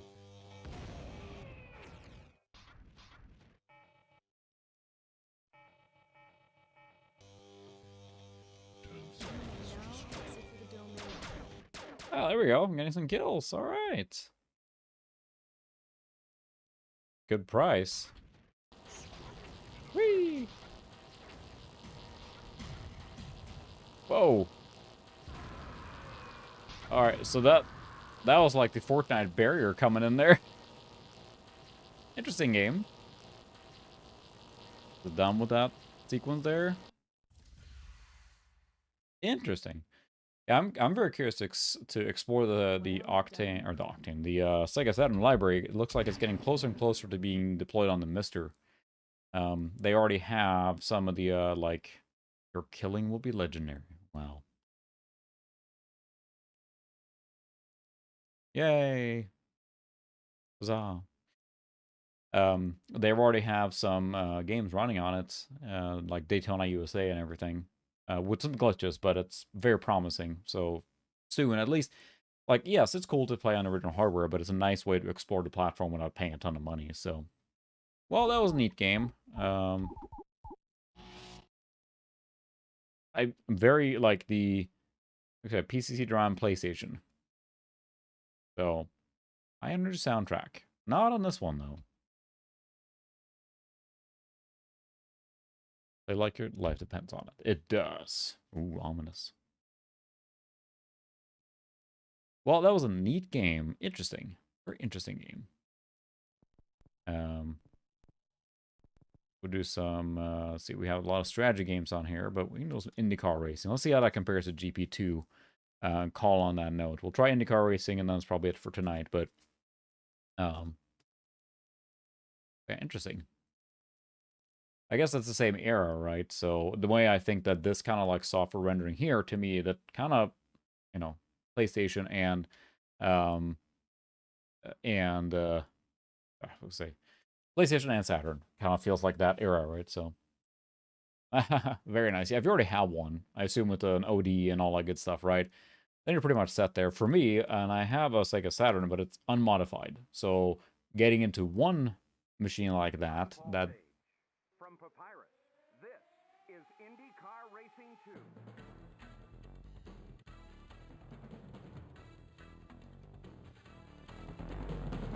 yes, I do have the big box for loads of ROM too. And I had a friend who bought it and played it, and I played a little bit. I actually have the big box, but I haven't played it a ton, so.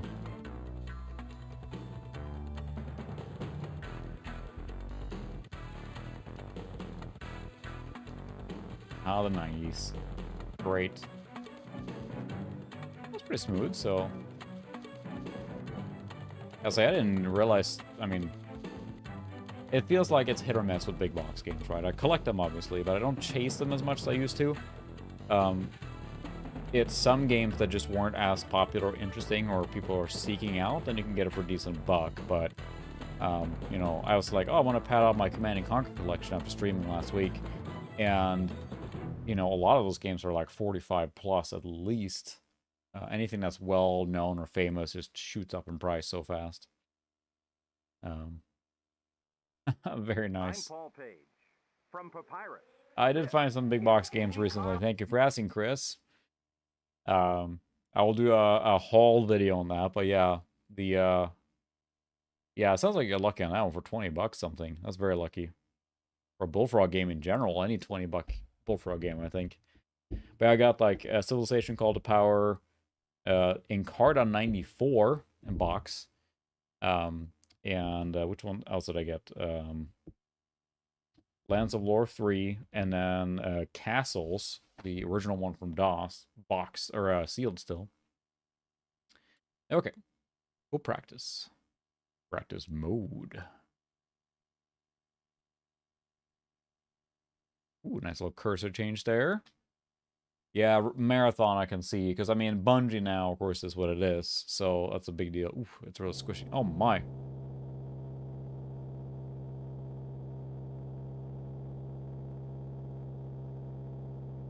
Okay. 1 item from VCF. So, I think finding slot 1 and slot 8 motherboards for $5 a pop with the processor on it was just like... So I grabbed one of each of those. Otherwise, I got a TNT 2 Ultra for 10 bucks. So, you know, that gives you an idea on what was available there in PALs. Okay, so how do you drive this game? How do you play this game?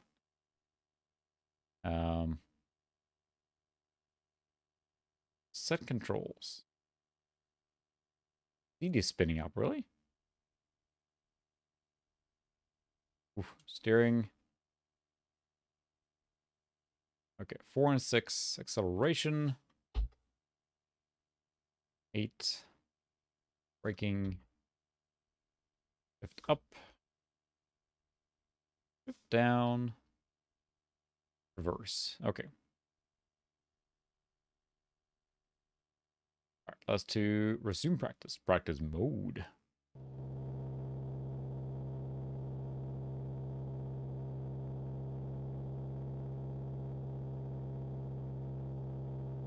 It's not really doing anything.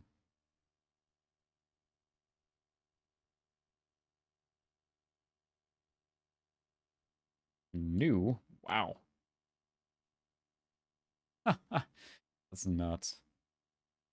Yeah, it's a thing. It's I don't know if it's going to be the same on East, but at least on Midwest, what happened was that Free Geek Chicago showed up. And Free Geek is basically an electronics recycler. Oh, there's that desktop pollution thing.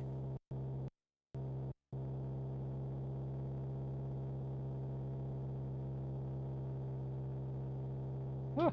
I wish I could go to East, so everyone have fun there that can go. It's too soon for me to... Well, this is a good game to end that on. I have to uninstall the stupid Might and Magic thing, or, Wow. I'll say acceleration's not included. Or uninstall the, stupid thing here. Well, thank you very much, Revenant. I really appreciate the donation. Thank you very much. So I grew up with these games. So this particular machine, really? It's haunting us now. This particular machine is the same machine I had. Not the exact same. It's the similar machine, or a Pentium 100 that I had when I was this era. So this is what I played on. So an AST Advantage machine. Stand by while I switch this back here. Windows Standard. There we go. Is the evil program gone now? We'll reboot too, just in case. For those that aren't familiar, we installed a Magic the Gathering desktop theme thing, and it actually installed software that is just like wreaking havoc to this machine now. So, but yeah, so this is an AST 8100P, and I had a AST Advantage A22, I think, which is one in Europe. And we'll restart and try again there. We'll try that game real quick. I want to see if we can get that game to run, but so I try that. I played on that. So this particular machine then I found locally here, which is I think the one that was sold in the US, the equivalent machine, P1100, you know, integrated video with a typical Sound Blaster Vibra sound card or whatever. So you'll see the specs right down here, and I upgraded this machine a little bit with overdrive processor, some more RAM, with a Voodoo card, Sound Blaster AW64, things like that. But this, I played a ton of games. This here, that you're looking at here, is my original Swedish PC Gamer magazine, which is a demo disc we're playing on right now. This is the one I had and still have, of course, from Kid. So I played and read through this magazine, and I tested most of the demos on here, apparently not all of them, to see which games I wanted to buy. So yeah, this was exactly my thing back in the day. So yeah, this is the era I came into computing. So. Oh. That's right, you have an 822, and I think I had an 822 or an 810. I can't remember now. I think it was an 822, which is the same thing, right? P100? Thereabouts. It's weird because I can't find anything about in the US about the 822, but I know for a fact it was, well, not for a fact, but pretty sure it was the 822 I had, so that I had in Sweden, basically. So the first computer I had was a hand-me-down 286. Then I got a compact all-in-one 46 33 megahertz SX. Then I got the P100. And yep, so exactly right. Yeah, that's exactly the type of machine I had, or that one. And I don't remember where it ended up. I think it's just one of those things I got lost in transit somewhere, you know, or we moved or whatever. Just wasn't needed anymore. It didn't serve any purpose because it was so old. So, yeah, and I really like to post some more information on the webpage with that. So, very nice. Yeah, so I really like this era of computer, like the Windows 95 era, had that sound. remember sitting down for the evening or for the weekend to play some games, you know. I spent a lot of time on this particular machine playing XCOM Terror from the Deep, Command & Conquer Red Alert, had Doom 2, Duke Nukem 3D. I had 2 computers, no modem linked. We play Duke Nukem 3D after school, and we just like throw pipe bombs or teleporters and stuff like that. It was a good time. So it was actually unique. We went through it earlier on the stream here, so I'm not going to go through the whole thing again. So what they did is a lot of the, like, there's ads, of course, but what they did is a lot of the articles were actually translated from the UK magazine until they got a good staff going. So it's fully bespoke, you know, Swedish and everything, including the ads here is Swedish. But a lot of the articles were actually before, like this one is Swedish, Michael Hjalmarsson. This is actually a Swedish article. But some of these, Steve Owen here, this was a writer for the UK or the US one, I believe, and they basically translated them so they could pad out the magazine because they didn't have that much staff yet in the beginning. They showed the people here, I think, in the beginning of the magazine, but yeah, here's the staff. So they didn't have that many yet, and like this, like these people here are the ones in the Swedish one, but Steve Owen is not. So the translation actually wasn't bad. I think they actually kind of rewrote the articles, if that makes sense. It wasn't just like a, you know, put it into Google Translate and deal with it. I think they actually kind of adapted them a little bit. So some of them were kind of iffy, but most of them were good. So at least to the point where like you didn't notice. I think they corrected some stuff and kind of rewrote it with the same inspirational words. So yes, 90s hair. There's no denying that. Well, hang on. Let's find the best one. Yes, you're right. They're all in the 50s. There was a Command & Conquer championship in here, and then we had some great hairdos that went with that. There we go. Yep. We got some great hairdos. We got some nice khakis with tucked in t-shirt, hiked up pants, the whole kit and caboodle. Yeah. It was the 90s. It was the 90s. Alright, what was that game? That was Zipper game? No, that was not that one. Where did this one go? No.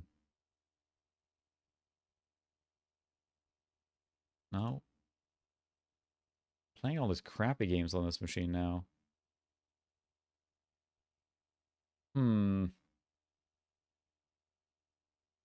Where did that game go? I don't remember what it was called. Which is probably not a good sign for that game. So, I did not have a mullet, but I basically had... So my hair is very curly. Well, not curly like spiraling, but it's just thick. So, when I was a kid, I always got my hair cut up pretty short. Not always, but then for a while, I let it grow out. So it was just kind of like floofy, like this. It wasn't like an afro, but it wasn't far off it. So I'll see if I can find a picture. There was in high school. I dyed my hair blonde completely and slicked it back and looked like Bart Simpson for a while. I think I mentioned it previously on stream, and I came into class, and my math teacher was like, "What happened to you? Did you fall on your bike or what?" Like, yep, I fell on my bike and got blonde hair. So I think he was trying to be funny. Where the heck did that game end up? Maybe it did not get a program group. But yeah, sorry, I didn't have a mullet. My brother, however, was older than I am. Well, he still is older, obviously, but he was in the prime of the 90s, and he had a curly mullet. It was like all the way around back here and down here. Blonde, curly mullet. Like, it was just right on a wham. The air of the demo disc. Oh, my. I may have to dig for that. I don't have it handy, but I can put it in Discord if you have to see it. Then I remember he was riding a moped like my brother, and he would like take off the helmet, and his hair would kind of like stabilize and poof out like that. Yep, mullet stuff. I don't remember what this game... Oh, didn't end up in games? No. Where did that end up? Did it get installed into the games directory? Oh. Too bad I don't even remember what that game was called. It was IndyCar, yeah. Did it run from the CD? No, I think no. Did it run from the CD directly? Try this one more time, and then we're probably going to call it after that, but you get into these demo CDs, and I remember, like, as a kid, I would just scour these CDs and go through a lot, to the point where, like, anything I was remotely interested in. Yeah, dance with it there. You know, you would check out every demo you were remotely interested in. IndyCar Racing 2. It might have been that it ran from a CD, actually. I think it is. Yeah, it sure was. Wow. Hardcore.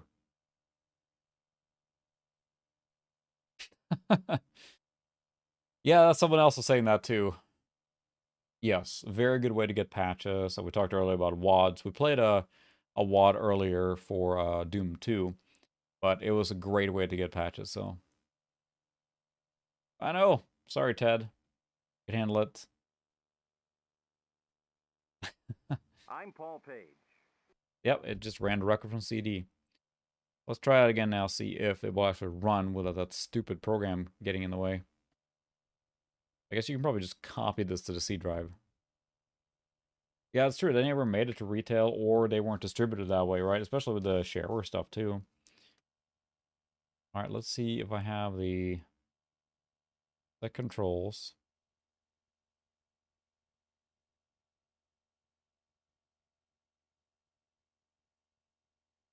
Acceleration. I'm gonna have to shift up, I guess.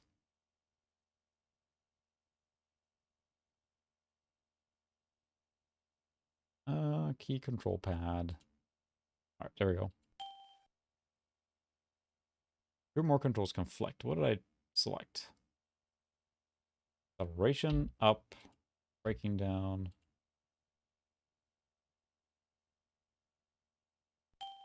What the? Oops.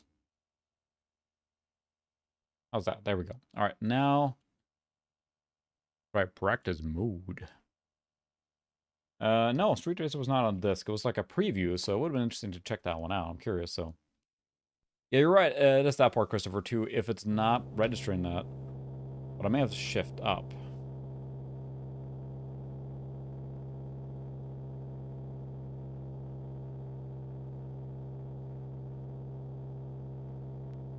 Cool game, bro. Awesome.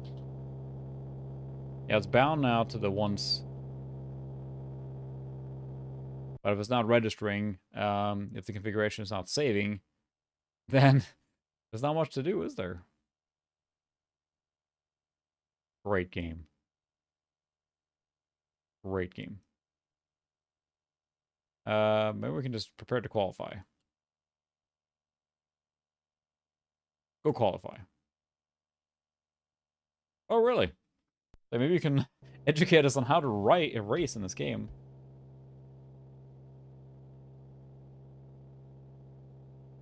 Is it only gonna like the, Whoa, different quality settings here. Nice. Oh, wow. Looks pretty cool. Yeah, I'll check controls again. I think it has store to change, but... No, it did not. So, yeah, that's a quicker... Oh, maybe it was save as.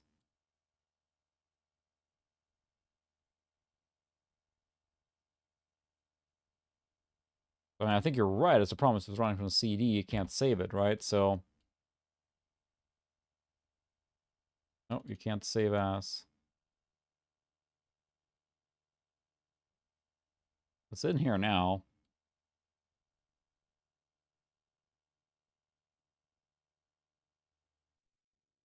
So we could try Last Resort, which would be copying this game off the... Yeah.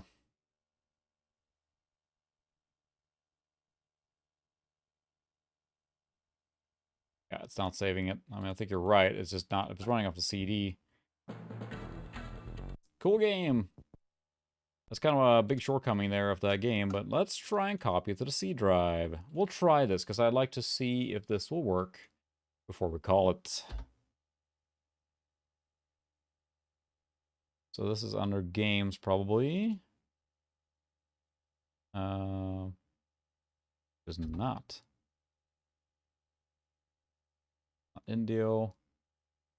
Welcome. Yeah, sorry, we're a little late here now. We're probably going to call here soon, but we are trying to get IndyCar Racing 2 working. I got to find it on the CD first. Games, the Drum Lords, Magic Sonic.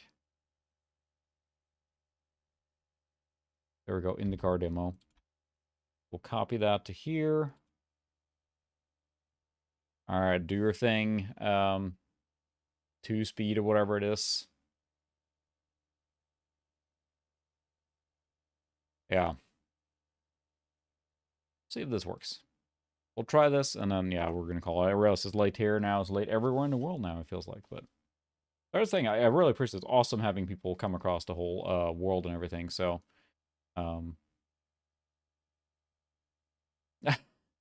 nice. Yeah, there you go. Actually, I bought a, I think it was like a, one of those Celeron, let's call it.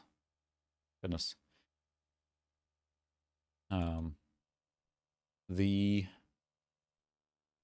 I'm Paul Page. A compact, one of the later ones with like the bubbly look to them.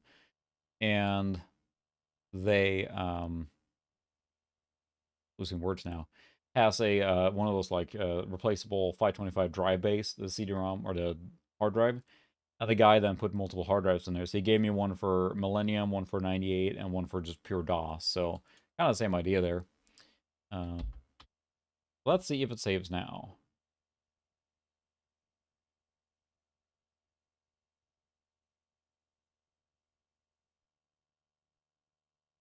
Practice mode.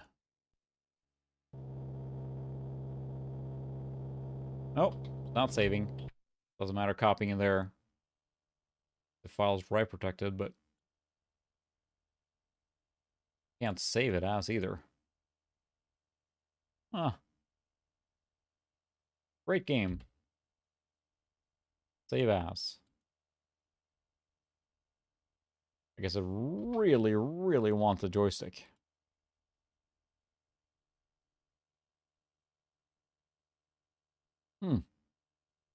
Cool.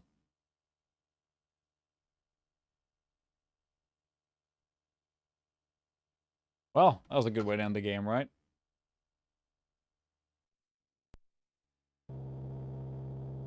Nice. Super nice. All right. Yeah, I realize it's a very late, but cool music. Realize it's very late, but anyway, it's a cool way to go through. Yeah.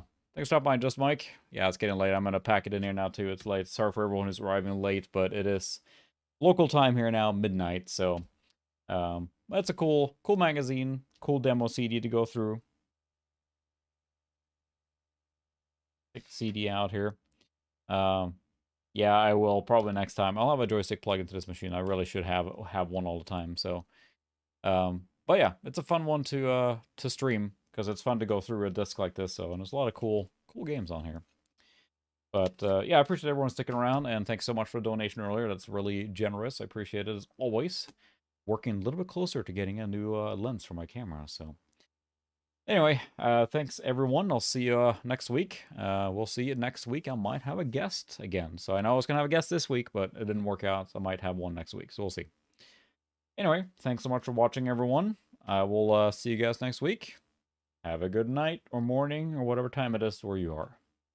Good night.